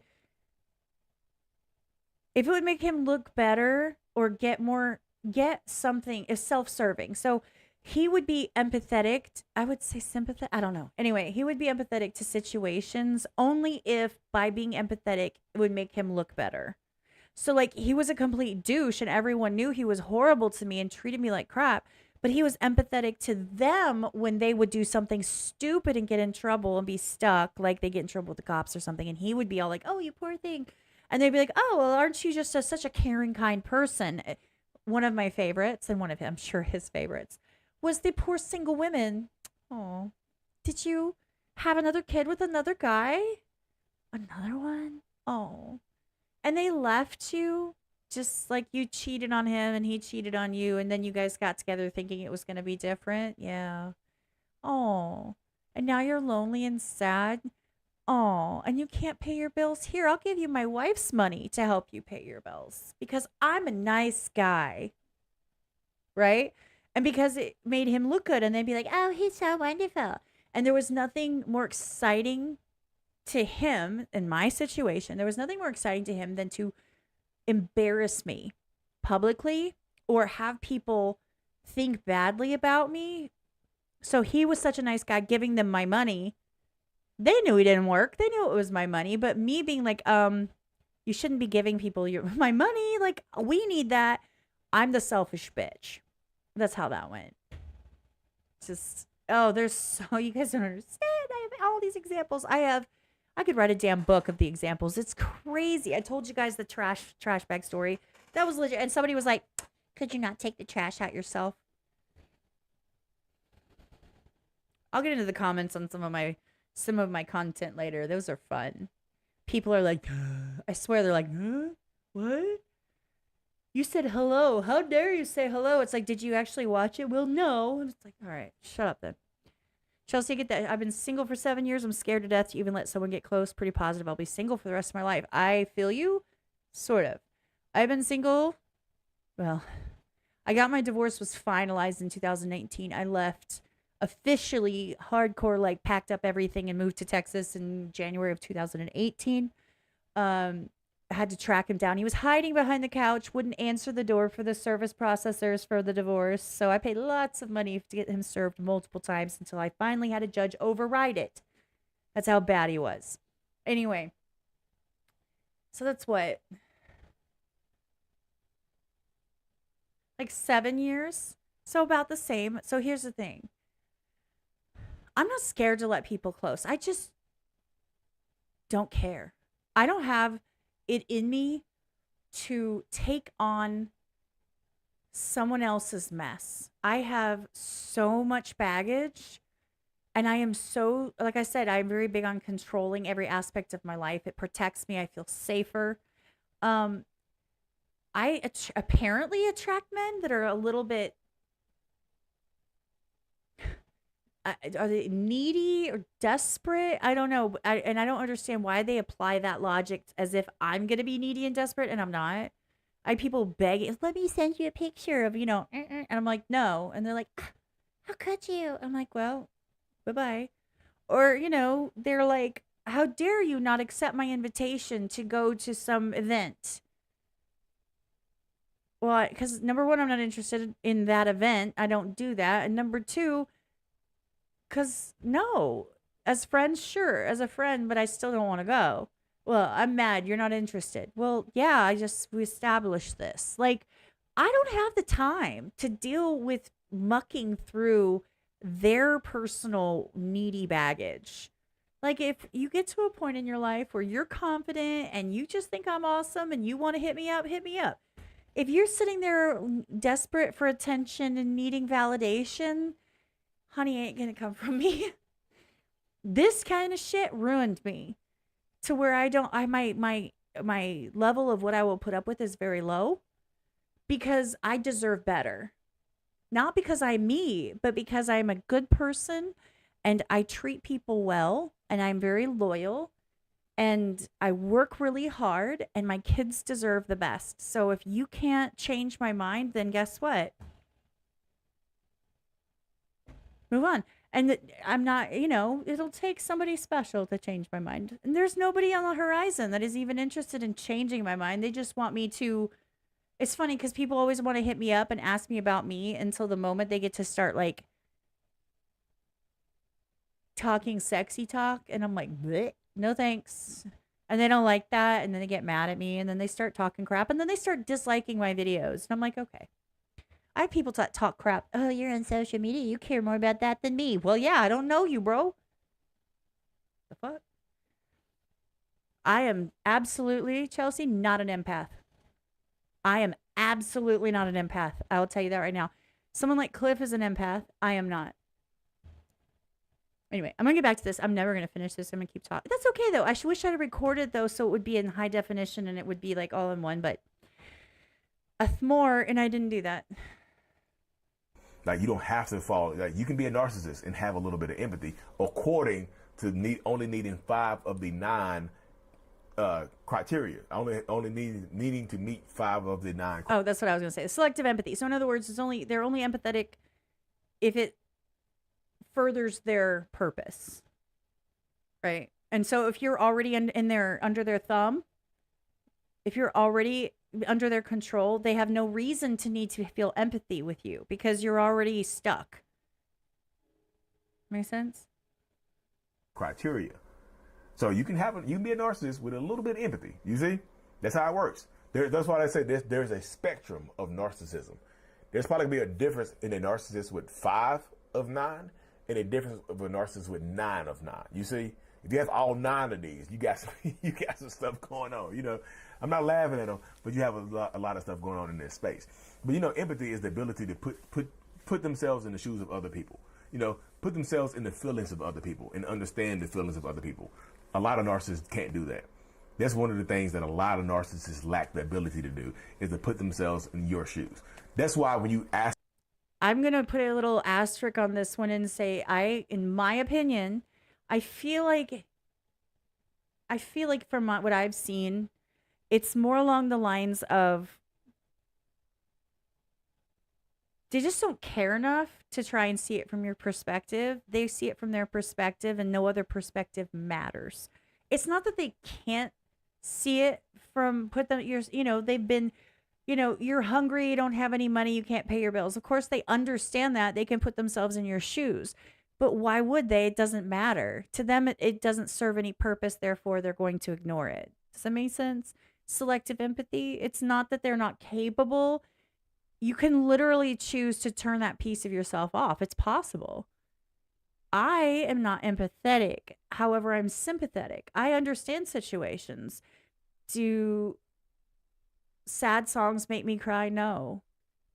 You know what makes me cry more is like when you see someone breaking down when someone's giving a death notice on a TV show and they're just like falling, like they're brokenhearted. Their person never is coming home. That tears me up, but a song doesn't make me cry ever. It doesn't hit me like that because I don't relate to it on that level. Does that mean I don't think it's a sad song and it doesn't invoke emotions? No, it just means that I don't emote them, and then I do not base how I react on that momentary feeling. I can still sympathize with people. I can still put myself in their shoes. I can still see from their perspective. How I act on it, however, isn't emotional. It's more rational, logical. I don't run on emotion very much. And that makes people say, oh, you're a narcissist. Okay, cool, cool. Say what you want. I know better, but okay. Ask a narcissist Hi, morning. you ask a narcissist to put themselves in the shoes of other people. Like, how would you feel if you were in this situation? They can't do that. They're going to give you a logical explanation of how they would survive and be better than you in this situation. But like, they can't, like the tears, the feeling, like to feel the way that you feel. A lot of narcissists cannot do that because showing empathy and being vulnerable, like, is weakness to a lot of narcissists. Like showing tears and being vulnerable, showing compassion is weakness to a lot of narcissists. Because a lot of people that are in relationships or have previously been in a toxic relationship, especially with a narcissist, develop this type of behavior. It is something I was just explaining about myself. It is called a trauma response, which is basically a armor you have built up over the course of a traumatic experience that helps you be able to accept the world or deal with the world in order to prevent further hurt, harm, or whatever. I'm making this up as I go, so it's not articulated properly. It is a trauma response. So, you know, I have trained myself over a decade and almost a decade and a half of being attacked every time that I would show any emotion that wasn't requested, to not show the emotion because I'm not triggering off their tirades and physical and mental and emotional and verbal abuse. I'm not doing it. So you learn to basically turn those off. Not that you're not feeling it, but you're not emoting it, because emoting it is the consequences were just not worth it. And in order to numb yourself and get through your day, in order to get past it and get out eventually, you had to basically fake it. It's like being undercover in enemy territory. You know what I'm saying? So that is absolutely also can be mistaken for narcissism, but this trait that I'm discussing and he's discussing is also a trauma response for people that are survivors of these types of situations and relationships or that are currently going through this. So don't mistake it that this standoffishness and some of these things that are to someone like me, I can spot them a mile away. And if you've ever had a one-on-one conversation with me where we have talked about this subject, then you know what I'm talking about. I can usually spot it pretty quickly. You know who you are. And they're not even saying that they're in the chat now, just they probably will watch this because this is a subject that's near and dear to all of us. But you know that I can spot it because, you know, like recognizes like. We've been there, and you kind of recognize people that have been through the trenches and things of that nature. So please, if you're from the outside and you've never been through it and you see someone behaving in this way and you think that maybe they're on the receiving end of an abusive or toxic relationship, please understand that it is likely armor or a trauma response or some form of self-protection. And, you know, try to give them a little bit of grace. There's my spiel. Like a lot of times when we were growing up, being compassionate, being empathetic, we got punished for it. You get punished for it. Like, especially in certain societies and certain cultures, like you get called soft, especially as a man, as a little boy, you get called soft or girly for being emotional, for crying, for showing tears, for showing compassion to people. Stop being a girl. You act like a girl. You see what I'm saying? That's how we grew up. That's how a lot of us grew up in a lot of these different spaces. Also, and I'm just putting this out there in the universe, I might as well at this point. Also, being overly emotional as a reaction to thing, and I'm going to specifically tie this into something that you guys are aware of. For example, super over emotional, like reaction videos. I don't do those very well. I don't watch them. I don't enjoy them because for me, I'm so used to being careful about what I show on my emotions. And a lot of people know that the real me, I act exactly this way in real life, But they understand that deep down, like, I have these feelings and things hurt my feelings, but I'm not gonna tell you. You don't need to know that. But so when people like go on camera and cry their eyes out or like squeal and scream and things, it irritates me because it's like, get a hold of yourself. Like, get a hold of yourself. It's nothing personal against them. It's just how I feel and how I see the world. And I'm like, you know what? I feel like I am more confident and successful when I'm just not like breaking into, you know, being upset and shaky and anxiety and crying every time that something triggers me. I have to make sure that I feel like I'm more successful and I feel better about myself than when everything made me want to tear up and cry. And after the divorce, I felt that way because I was sad and I was upset and I was trying to restart my life and I was a hair trigger, you know? And then I'm like, you know what? Fuck this. I'm not doing this shit. So now I don't want to say triggered in like, I'm not like, oh, they're going to make me cry. It's more like, it's not like, oh, it's more like, okay, like, can you like turn that shit off? And it makes me an asshole and I get that. But you know what? It works for me. You got to do what works for you, especially when you're trying to survive something that's, you know, life changing. Anyway, I was just putting that out there. Like, we were told you can't be empathetic, you can't be compassionate, you know, so we sealed it up, you know. So I do think a lot of narcissists, especially me, a lot of narcissists, well, some narcissists have what, you know, to me, there's two different types of empathy. There's emotional empathy, and then there's cognitive empathy. I feel like a lot of narcissists lack emotional empathy, the ability to emotionally connect, like that, but the ability to put themselves in the emotional shoes of other people. Yeah, I don't do that. But some narcissists have cognitive empathy, which they can understand why you feel the way that you feel. They can understand why you're crying. They can understand. I have that trait.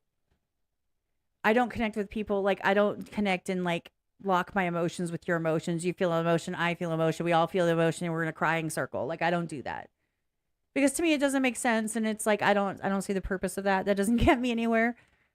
But I still understand that doesn't make me any less, you know, kind or sympathetic or, you know, wanting to be there for somebody. And some people judge you on that. They think, well, oh, you're not crying. The song is sad. Okay. I agree. It's sad. It doesn't mean I have to bawl my eyes out. Right. And I understand. I'm not saying it either way. You can be that way or not be that way. That's fine. Be you.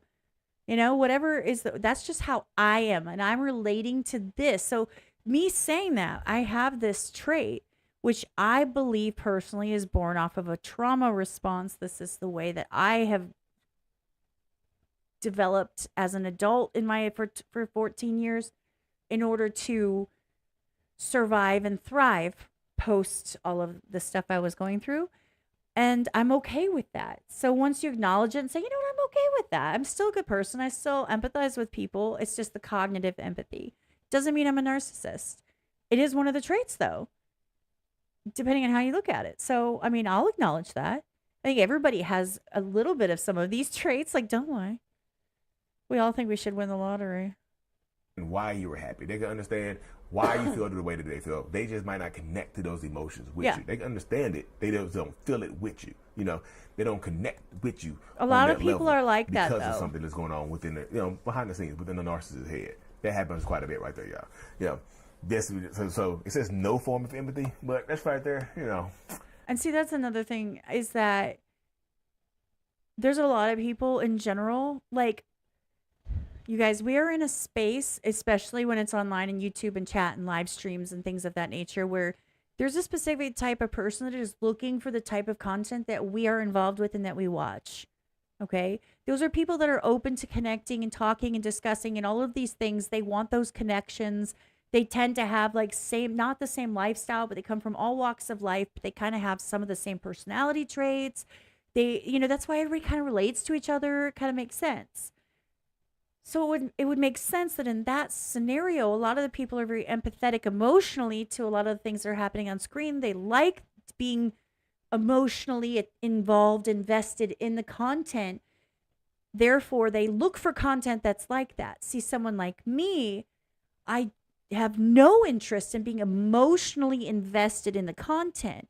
I'm invested because I like the people, I like the song, like I'm excited, but I don't want my feelings to go up and down as I'm watching. I don't enjoy that. For me, that's like a blaring neon sign that danger, danger, danger. There's this whirlwind and you can't get off, you can't get off the roller coaster type vibe. I don't like that. But that's me. And it's not just me. There's a ton of people in this world that are cognitive empaths, or they can relate cognitively to feelings. That doesn't mean that they're going to connect directly with those emotions and you feel they feel. You feel they understand. You feel they understand. Like, that's how they relate to each other. So we're just in a space where a lot of people that are emotionally connected or empathetic reside. They reside here. So when you see someone like me, I look like a complete heinous bitch because I don't. And people, how could you? Well, because that's just how I am. I don't know if I'm making any sense. I hope I am. Sorry. Sorry, I stopped him scratching his But chin. like I said, you can be a narcissist and have a little bit of empathy right there. So I think when you have zero empathy is when you can get diagnosed as a sociopath. Or a psychopath. I think that's when it happens right there in those spaces. Because there's a lack of empathy for most narcissists. Because they say, as the definition of NPD states, it says a lack of empathy. Lack means there's still something there. You have a lack of water. There might still be a little bit of water left in the cup. I have a lack of juice. There's a little juice in here. But no juice means the bottle's empty. You said no juice. But that's how it goes, though, y'all. So trait number 8, 2130. Resentment of others, or a conviction that others are resentful of him or her. Like, this is where the jealousy component kicks in for a lot of narcissists, y'all. Jealousy. Hey, a lot of narcissists resent you for being you. Yes. For being you, for having the ability to be you. Like, I say this in a lot of my other videos, that when you are happy, narcissists resent you for being happy. They resent you for having the ability to be happy and to express yourself like that. Because a lot of narcissists don't. They have the ability to be happy, but they don't want to express it because they feel like it's weakness. They are jealous of you. This is where the resentment kicks in, y'all.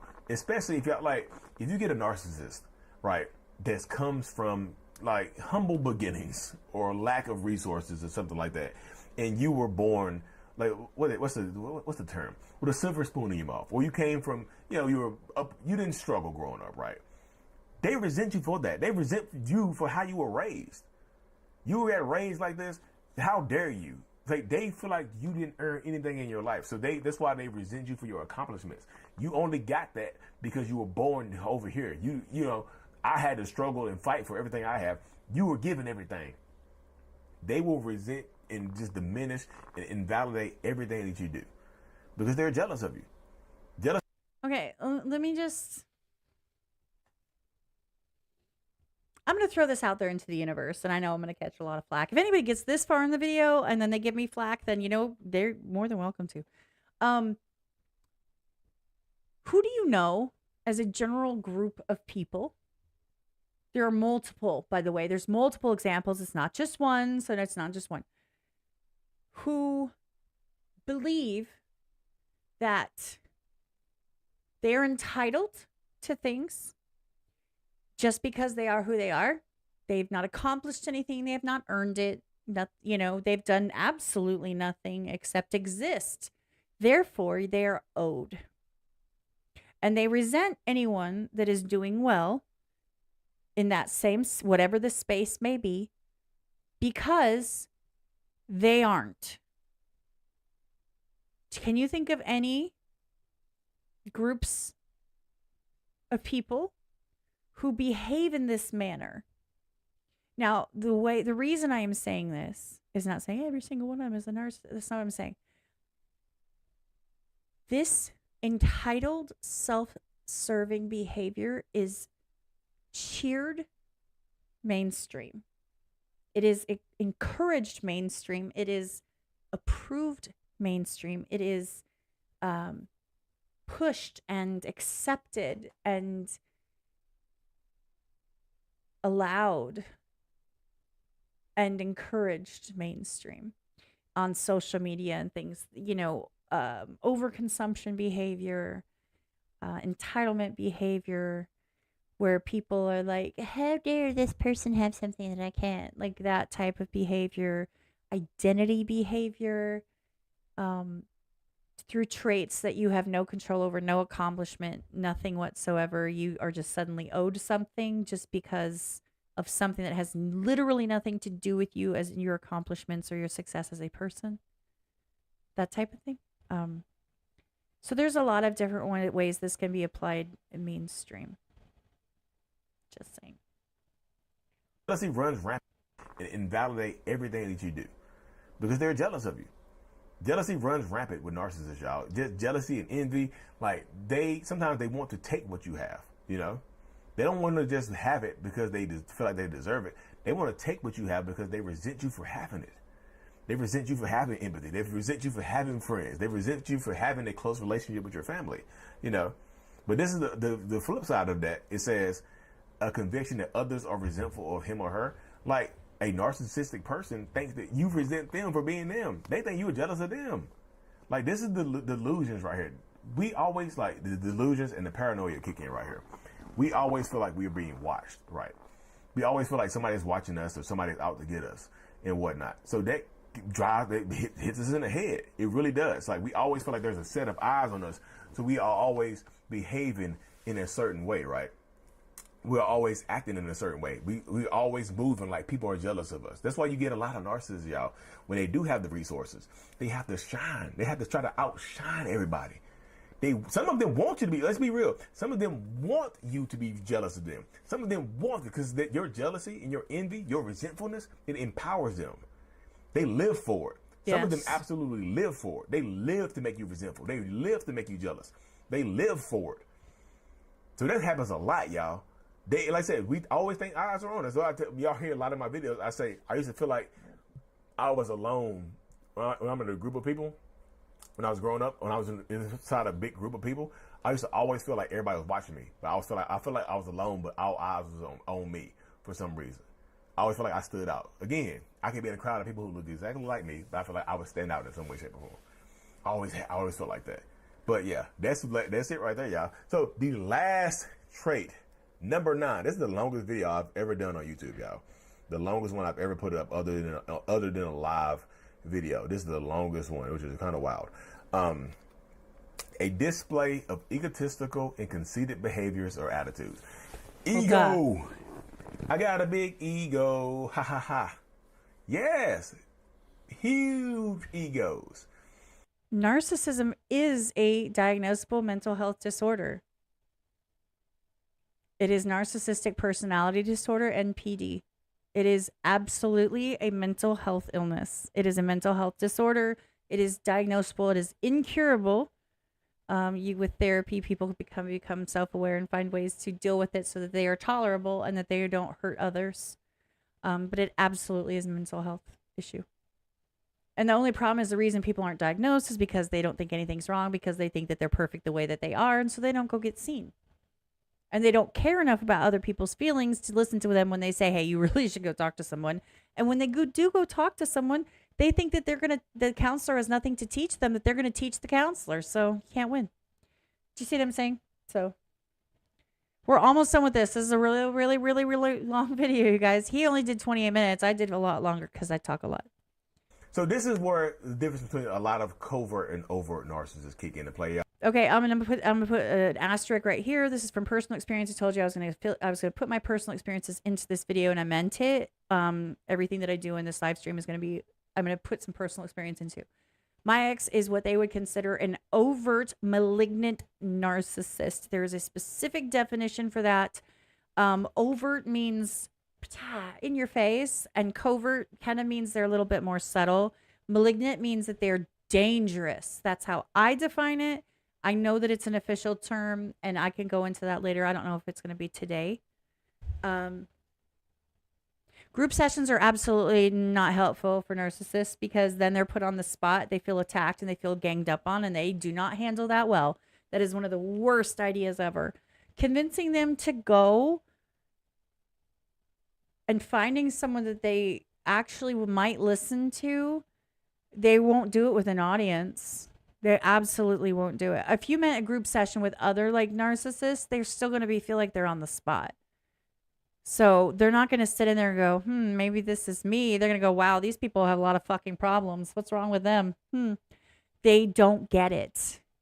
They're not going to sit in a group session and say, oh shit, I do that too. They don't realize they're doing it. They live in a delusional reality, a distorted reality. They live in their own world, and they will say and do whatever it takes in order to maintain their reality that they have come up with in their head. My opinion, I'm just saying. That's what I think. I'm so sorry I stopped you on this face, sir. I'm so sorry, sir. Yeah. Covert narcissists, who are the more subtle, passive-aggressive narcissists, still have big egos. They just demonstrate it in a different way. Overt narcissists, you know, they have big egos and they show you. Covert narcissists, they have big egos and sometimes they show you and they tell you. You know, they just, you know, I think overt narcissists will show and tell you as well. But covert narcissists kind of whisper, while overt narcissists scream it. They still like passive-aggressive compared to aggressive. I would put it that way. Still the same, because one of my friends, one of my old friends, he's an overt narcissist. I'm more covert most times, right? So we would have the same goals, but we go about getting them in different ways. Still, both of us still narcissists, highly narcissistic, highly toxic, but we go about getting them in different ways. Everybody knows he's toxic. People didn't know I was. You know, they was like, he's toxic, and he would overshadow me with his toxicity, and I'd be cool. People look at me like I was no toxic. I was a nice guy. You see? Compared to, yeah. You see how that happens. But egos, y'all. Egos, jealousy kicks in. It says, a display of egotistical and conceited behaviors or attitudes. They think they're better than you. Mm-hmm. But you see narcissistic people have huge egos, but they're huge, fragile egos. Like huge glass tower egos. Yes. Like egos as tall as the highest mountain, but as fragile. You can break it with a little baby rock. That's why narcissists don't like criticism, an aversion to being criticized in any way, shape, or form. At all. Right? You get a lot of narcissists that all it takes is a little bit of criticism, and it breaks them down. They lose their minds. Yeah, all it takes is a little bit of criticism. Just tiny bit. And it breaks the narcissistic person down. It could even be criticism that isn't really meant as criticism. It's just like, wow, that's a really interesting shade of pink. You didn't praise it. You didn't say it was amazing. You didn't say it was the best thing you've ever seen and like say that they just picked the perfect shade. You said, oh, that's an interesting shade. What? Now you don't like it. Now you're doubting me. And they immediate. And it'll be at you. They will go at you. They'll suddenly say like, well, it's not like you know how to look at your nasty ass hair with your fucking stupid color on your hair. I made that up, but I'm just saying there's like, they'll immediately attack. Their egos cannot handle any criticism. They cannot handle any implied criticism. It cannot handle any questioning. So you have to watch everything that you say constantly. You constantly have to watch what you're saying and how you're saying it, which is another reason that I refuse to sugarcoat things. I have done it for so long, having to stroke someone's fragile, poor little baby ego. Aw, you can't handle it. You can't handle somebody saying you did something wrong. No, you didn't do it wrong. They put the car together wrong. You didn't screw it up by shifting an automatic transmission. No. While you were going 60 miles an hour. No, you didn't almost drop my transmission and screw up my my automatic shifting. No. They must have made the manual shifting incorrectly because it's built in there that you can manually shift. Well, you're not supposed to with an automatic transition, you idiot. Trying to impress your friends, They must have built it wrong. They must have done it wrong. I would never shift improperly. I know what I'm doing. Yeah, obviously.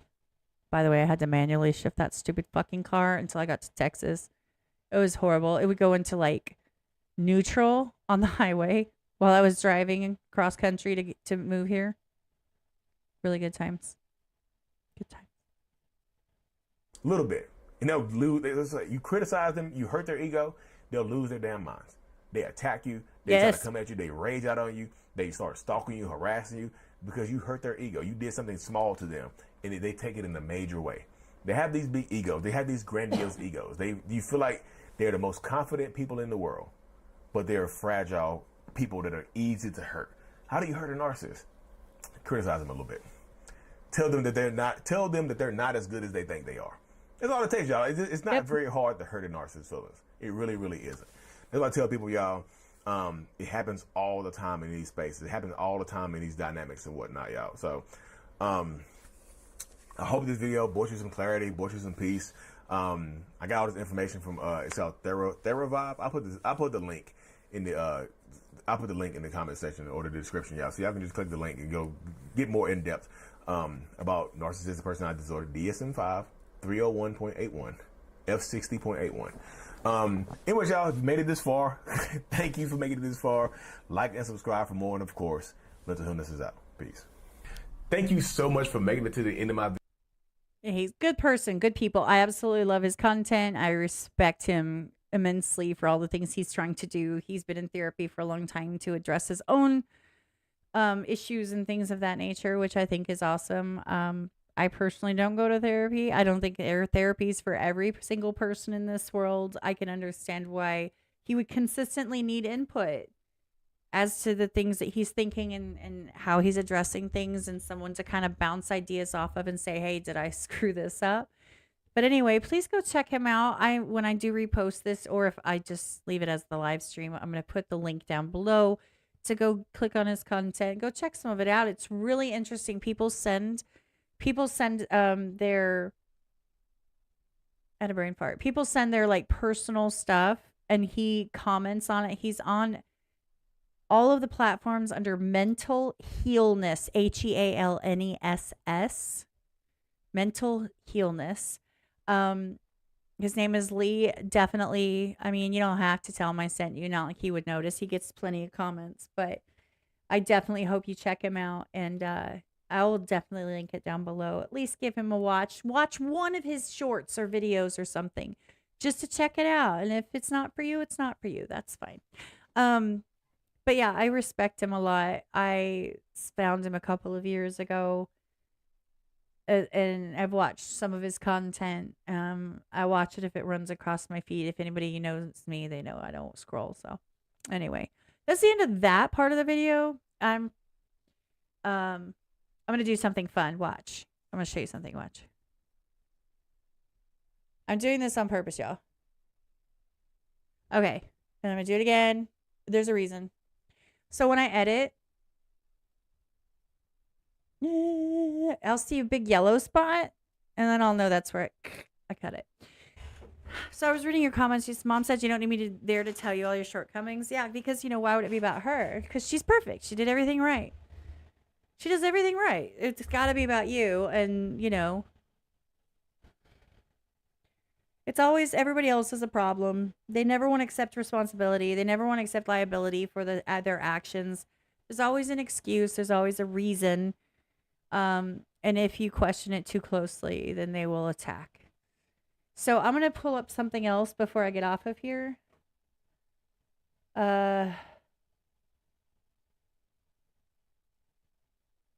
Okay, so basically these are different types of narcissists. I'm not going to go through every single one of them. Actually, there's some of these that are kind of fun.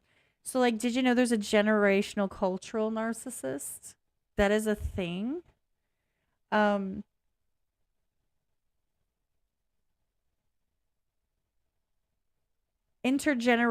traumas, culture, society, authoritarianism, patriarchy, major differences in power, massive divides between the have and have-nots, pervasive isms, racism, colonialism, etc. Okay, so by the way, let me just make that very clear. That's on both sides. So there's the people who inherently believe that they're better because they're richer or whatever, let's just say. And then there's the people who think that they are marginalized and deserve and are entitled to things because they're the have-nots, right? So you have both sides of it. I'm not getting into all that at all. The entitled, the benign, the neglectful. They don't engage with anyone unless they want something. Malignant is the one I was talking about when it came to my ex-husband. He's malignant is definitely his diagnosis if you were to have one. This form takes on a grandiose narcissist and adds a more exploitative, antagonistic, so they're gonna come at you, Machiavellian, and at times seemingly psychopathic overlay. Malignant narcissists drive people to the edge and leave them feeling betrayed, fearful, manipulated, tricked, and devastated. They're quite charming, yet political, manipulative. He's not political at all. He didn't even understand anything about politics. Manipulative and often lack remorse. Due to their exploitative nature, they can truly cause a lot of devastation and damage to others. These are individuals who may not only bend or break the rules, but also abuse their power. They often see others as disposable and only a means to an end. Leaving a relationship with a malignant narcissist can be very difficult due to fear of the narcissist and what they may do. And I will tell you, that's a fact. It's a sad fact. When you know that someone has no remorse and like, if anyone really saw them who they truly were, they would be in jail, they would be in trouble, no one would want to talk to them. But you know that they will go to any length to ruin your life if you go against them. So if they have no limit to what they will do, the fear is real. It's bad. When you have like, I mean, he would tell me all the time, he'd say stuff like, I'm going to hide drugs somewhere if you kick me out of the house, and then call DCF and tell them where they are so that you'll get arrested for possession. And I'll make sure there's enough that you go for trafficking, and they'll take the kids. So because if I can't have them, no one can. So the fear, he controlled me a lot with fear because, you know, I care. I care about my kids. I care about what I worked for. I worked hard. I don't know. It's not easy. It's not easy. And here's the thing. I say this all the time too.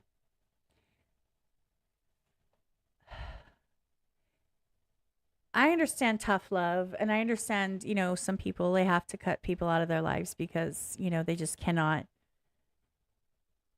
they can't support the choices that they're making. And I completely understand that. I am the queen of blocking people and noping people out of my life. Like, yeah, I'm not doing that, and I'm out. When it comes to loved ones that might be in a situation of this nature, please give them some grace and understand that not everyone is ready. A lot of people have been manipulated, gaslit, and brainwashed, for about lack of a better way to put it, over a long period of time. There's a lot of fear. There's a lot of isolation. No one will ever help you. No one believes you. They will go and contact your family and your friends to preemptively tell them how horrible you are, so that when you're like, you finally get a chance to call someone and you're like, I just really need to talk to you. They're like, yeah, what'd you do this time? And you're like, wait a minute, what are you talking about? They're like, oh, they told me what you did. You know what I'm saying? And it's sad that they believe them, but whatever. But there's still that seed of doubt. So they're embarrassed. So give them some grace. If they're not ready to leave yet, it's like it's like telling someone, it's like talking to someone who's going to leave their faith completely. Like they've decided to leave behind everything they've ever known and like leave the Mormon church or something. It is life-changing and devastating and terrifying, and it's not easy. So just let them know that you hear them and you see them, and that they're not crazy and they are valid, and they deserve to be treated better than they have been. If they're being treated badly and you know about it, let them know they deserve better. And that if they ever need you, you'll be there, or you can send them to me and I'll be there for them. If you just can't go through it, that's okay. I can. I have big enough shoulders. I can handle a lot. I have helped a lot of people out of these situations over the course of my life. I'm not going to talk too much about, I'm not going to betray any of their trusts. Some of the suggestions that I give are do not engage, as long as you're safe to not engage with the person. If you can get through a conversation you know how a lot of narcissists like to talk at you. They'll sit there and they'll stand there for hours and like lecture you on life, even if it's like I have I'm not saying this is true, but like if you have a master's degree in English lit and they're standing there talking to you about English literature and they're completely idiotic and don't know what they're saying, but they're going to talk at you the whole time and you have to shut up and listen. Because if you say anything and disagree with them, then they go off on a tangent and they get angry, they get violent. It's really bad, right? They get hateful. They're trying to get a rise out of you. The correct way to handle that, in my opinion, if you can't immediately get out, first off, run. You aren't going to change them. Get out of there. Take your kids and run. If you're safe to do so and your children are safe to do so, reach out to your family. Get support if you can. But on the flip side, if you have to deal with it and you can't safely get out at that time and you're still trying to figure things out, or if you're just trying to stay safe, don't engage. Don't go back and forth. Even if it kills you, I don't mean that literally. The well-placed, oh, okay. It works really well. In those conversations, let them think that they're, teaching you their new lesson and telling you everything about life that you didn't already know. And, the well-placed they'll get bored and they'll go away, usually. It's when they say something and you know how you get. When you see a comment, you're like, I got to say something back because that was rude and they're wrong. And they're wrong. Just understand it doesn't matter. None of that matters. It doesn't matter that they're wrong. That's not the point. The point is they're going to sit there and talk at you until they get you to engage with them so they can belittle you and tear you down if you're in that level of situation of back and forth with them. So do not engage. There was one person in my past that I taught to crochet.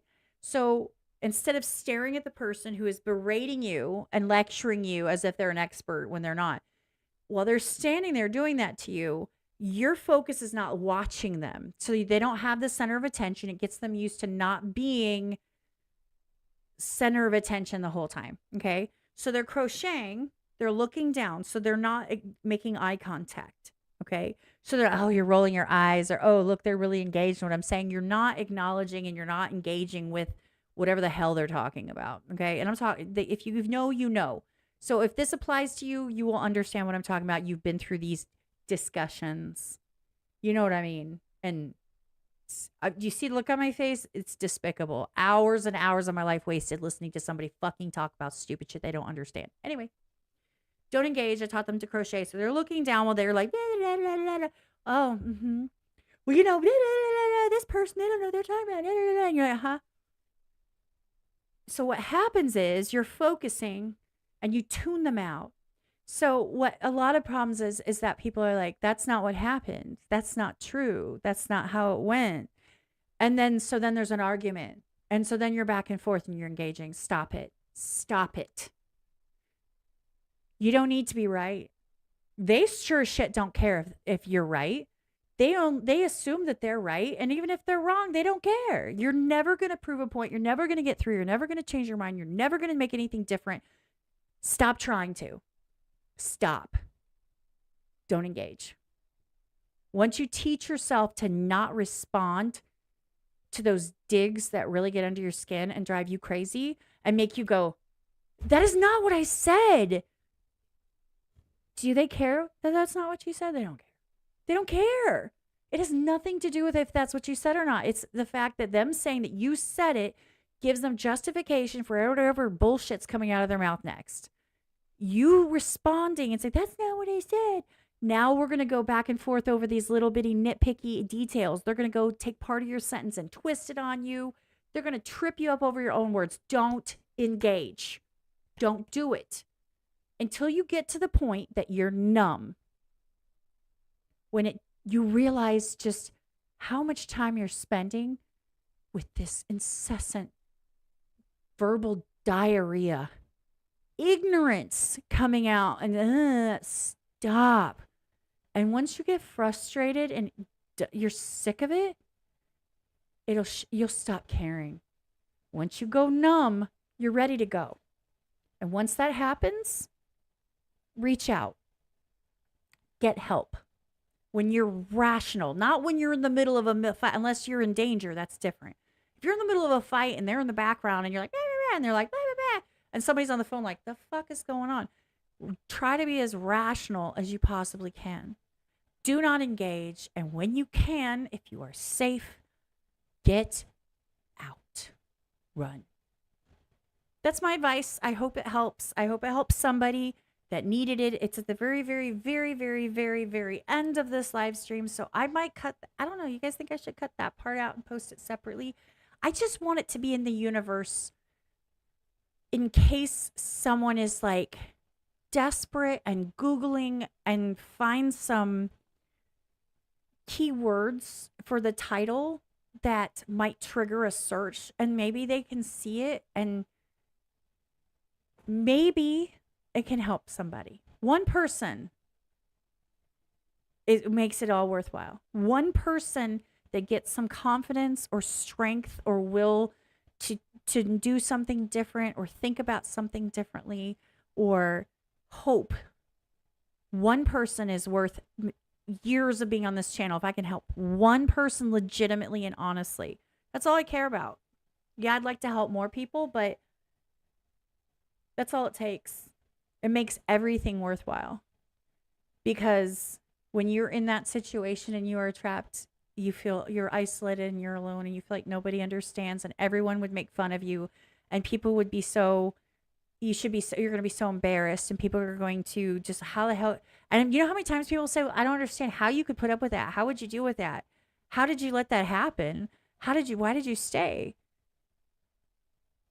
And I'm like, that line of questioning, you guys, will make someone who's truly in a scary, dangerous, toxic situation go back in their shell, put their armor on, and just hide. And just hope. Or if they even have any left. You can discuss that at some later time. When someone's in the middle of these toxic crises, you guys, please do not. What are you doing? What is wrong with you? Like, do not do that. Do not do that. Please do not do that. Just say, okay, well, what do you need? What can I help you with? You're right. That doesn't sound very good. I don't think you're in the wrong. I think that maybe this isn't a great situation. Are you okay? What do you need? Do you know? That's okay. We don't have to talk about everything right now. That's fine. Just know I'm here if you need me. That's it. That little bit of hope that they're not completely isolated means everything. Anyway, I'm going to stop rambling about that. I hope this helped. I'm not going to stay on much longer. It's already been 2 hours. And frankly, I need to make some lunch for my kiddo before people start doing their afternoon lives. I appreciate everybody that has been here. I hope that I made some sense. And you know what? There will be somebody out there that maybe will catch a piece of it and maybe it'll help them or distract them for 20 minutes or something, or give some insight to maybe their family member is going through something and they're looking for some help with how to get through to them or help them or, you know, understand what's going on and how to identify if this is the situation. So, like I said, if it helps even one person, you guys, anyone that's been through it, you guys, you know, anyone that's been affected by a narcissistic person, like, I can't think of the word, like deeply and genuinely affected by somebody that is a narcissist. I cannot emphasize this enough. If you know, you know. And here's the thing, and I'm going to say this, y'all call me an asshole if you want. If you know, you know. And if you think that I'm just sitting here, you seem narcissistic, look at your, and I had someone say this, like, you recording yourself talking about narcissists? Yep. Mm-hmm. Because if you know, you understand what I'm doing and you understand why and you get it. If you don't know, I genuinely don't give two shits what you think about this subject, because this is not your place. It's not your place. Anyway, I love you guys. If you want more of this type of conversation, or me talking at you guys, if you want more, I have plenty of stories and explanations and examples and everything from verbal, physical, There was drug and alcohol abuse. There were children involved, DCF involved. There was SRS involved. There was cheating involved. There's all the things over a course of a long period of time. And all the stories, all the situations, and things to be careful of, and things that worked for me. Whether it works for you or not, that's fine. That's not how. Not everybody's the same. I survived by shutting down all of my emotionally empathetic type connections because it works for me. And that's why when people come at me and tell me that I'm like unfeeling or cold or I'm such a bitch or God, you sound such a bitch. I don't care. Because if that keeps me safe and helps me help others, I would, in a heartbeat, sacrifice my emotional empathy to survive the situation that I was in. And you know what I'm talking about, how bad it was. I would make that choice again and again and again and again. Anytime. Not cognitive, you guys. Emotional. Like, because you cry, I cry. I would sacrifice that for the rest of my life every time. That choice it's not even a choice. If that's the trade-off, I'm good. And if that means that people come at me and say that I just seem standoffish and cold and uncaring and don't give a shit. Like when we were doing the Call Me Crazy podcast, people would be like, they'd say this, this, and this. And I'm like, and they're like, I'd have people message me like, does it even bother you? And I'm like, well, I don't relate to people that come in and they cry at me like, pew, pew, throw their emotions at me. I know that works for some people, but for me, I'm there for the discussion. I'm there for the talking points. I'm there for the back and forth. I'm not there. I don't do well saying, oh, I'm so sorry. I'm trying. I'm sorry. Oh, that just, oh no. Oh no. Oh, that sucks. I was like, well, shit, that's some bullshit. Like, you see what I'm saying?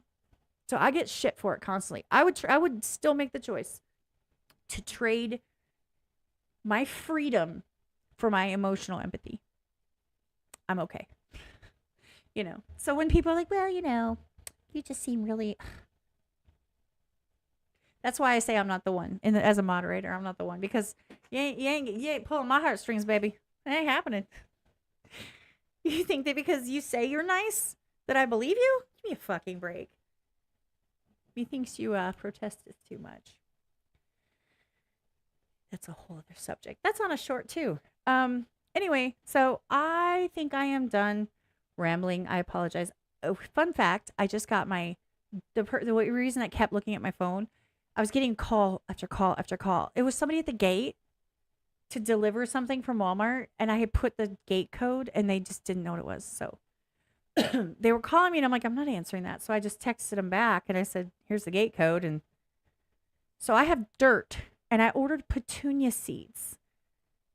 Like, I wonder if I have a picture of it. It said it was on his way. Oh, look. Hateful J. Yay. By the way, I believe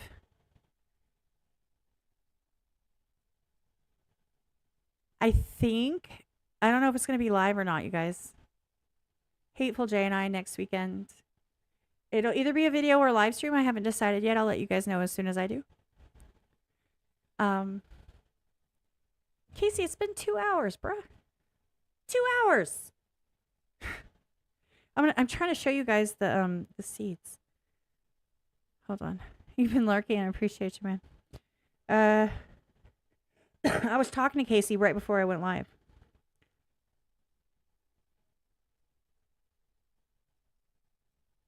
Okay, so there's one. Those are the seeds are supposed to look like that when they're bloomed, I guess. And then here's the other. I'm just making sure that it doesn't give you my address and stuff. It's not, hold on. Anyway. So that's what I'm waiting on. So I can plant seeds and have flowers. And I do petunias because they're pretty sturdy for some reason. And then they bloom and bloom and bloom. Potato recalls? Dude, I eat potato. I hate potatoes. Lamb Weston. Oh, frozen hash brown patties. I don't eat those anyway. Peony. That's a funny comment. Do you know? Did you guys know that there is allegedly? I've only seen it like on movies. I don't think it's a thing. A database where people basically say these are shit boyfriends. They treat you like crap. They're abusive and stay away. But on the flip side, here's the thing. It's like an Angie's List for guys. But here's the thing. People always ruin a good thing. So while people are trying to warn each other, like, look, this person is like crazy and all this thing, and this is like, I have proof. I have the proof. If you guys have ever seen my reel, did you guys ever see my reel on my Instagram where I showed my face after in 2016 when he went to jail for attempted murder? Did you guys see that? If you saw that reel, I have proof. I have proof to back it up, everything that I say. So when people go on there for revenge sake and vengeance and petty, and they're just like reporting people to be an asshole, and it's not a legitimate toxic threat, like a harmful threat, it ruins it because you can't trust anyone. It's just, do you know what I'm saying? I just think that, I don't know. I just think people should be wary, and that's why I have a very low tolerance for people's bullshit, especially like men who are trying to date me, they're never trying to date me. They just want to like, I don't know. They're online and they just want to talk, and they want me to what? What do you want me to do on the internet? Are you thinking I'm going to send you pictures? Because that's not happening. Are you thinking you're going to send me pictures? Because I will block you so fast. I don't care who you are. Your pecker ain't pretty, baby. I don't like them. I think they're gross, and I don't want a picture of them. And if you're halfway across the country, across the world, what do I want to see it for? You can't do nothing with it. It's useless. I'm not talking about that with you on a text message. Like, the fuck? Anyway, so it's like, I don't understand what people want to do. I just think people should be wary, and they should be aware. Just because somebody is not emotionally empathetic doesn't make them a narcissist. Just because somebody's egotistical doesn't make them a narcissist. You have to have 5 of those traits.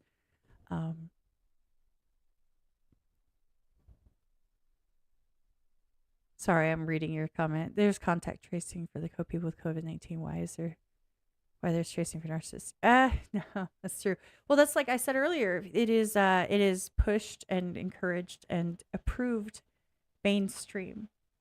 So egotistical, grandiose, unattainable, self-serving, blowing smoke up their own asses is encouraged for content. And people see it and go, oh, yes, that's so amazing. And it's like, is it though?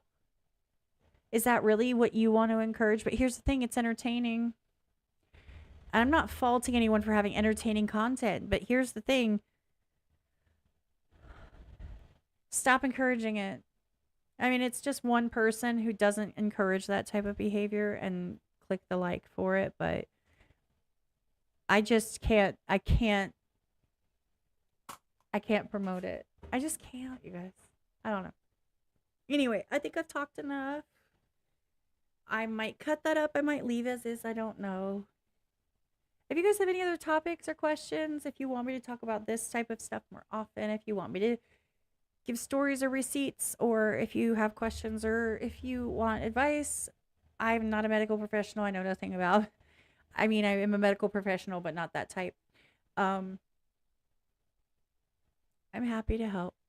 I'm always around. You guys know how to reach me. I love you guys. I'm going to jump off here because it's been like over 2 hours, and I'm going to go sit outside for a few minutes, and then I'm going to switch the laundry, ignore my 8 chins while I put my hair up. And then I'm going to force my kid to try her new apricots shampoo, and we're going to watch a couple episodes of Supernatural. I will probably hang out in Truth Live a little bit. And then I have beats to listen to and stuff to get ready for the competition coming up someday. And I'm stripping down. I'm just kidding. Look, you guys, I really am tan. Look at my back. Like, look at my back compared to, like, my untanned back. Look at my back. I am so fucking tan. It's ridiculous. It's a bit ridiculous, but I love you guys. Thank you for being here. Sincerely. And if you guys want a good laugh, I know a lot of you don't use TikTok, and that's fine. I tend to post and ghost, but sometimes I post content I know is going to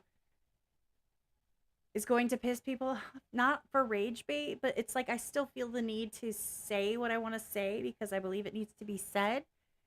But on the flip side, sometimes I just know people are going to take it wrong and they're going to come at me. So the one I posted this morning is getting a lot of shit. In fact, while you're here, hold on, let me look.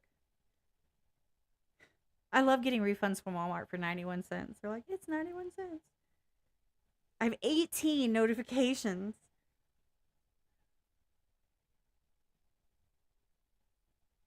I'm feeling feisty today. That was really sweet. Somebody says, hey, you're like pretty and stuff. I think they've stopped commenting. I was getting comment after comment. Oops. After comment after comment about how ignorant and stupid I am.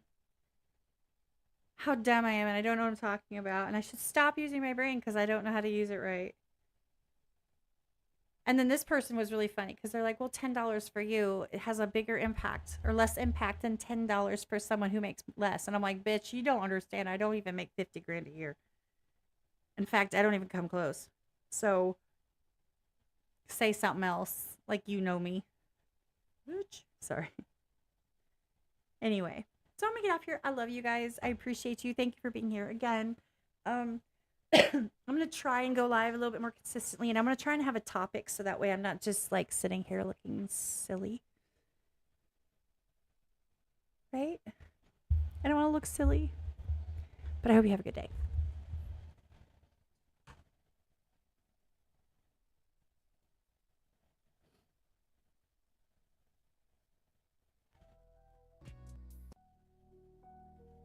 I'm still here. I know. I'm trying to figure it out. I'm sliding off my chair. I'm trying to get my chair to go down. It won't do it. Anyway.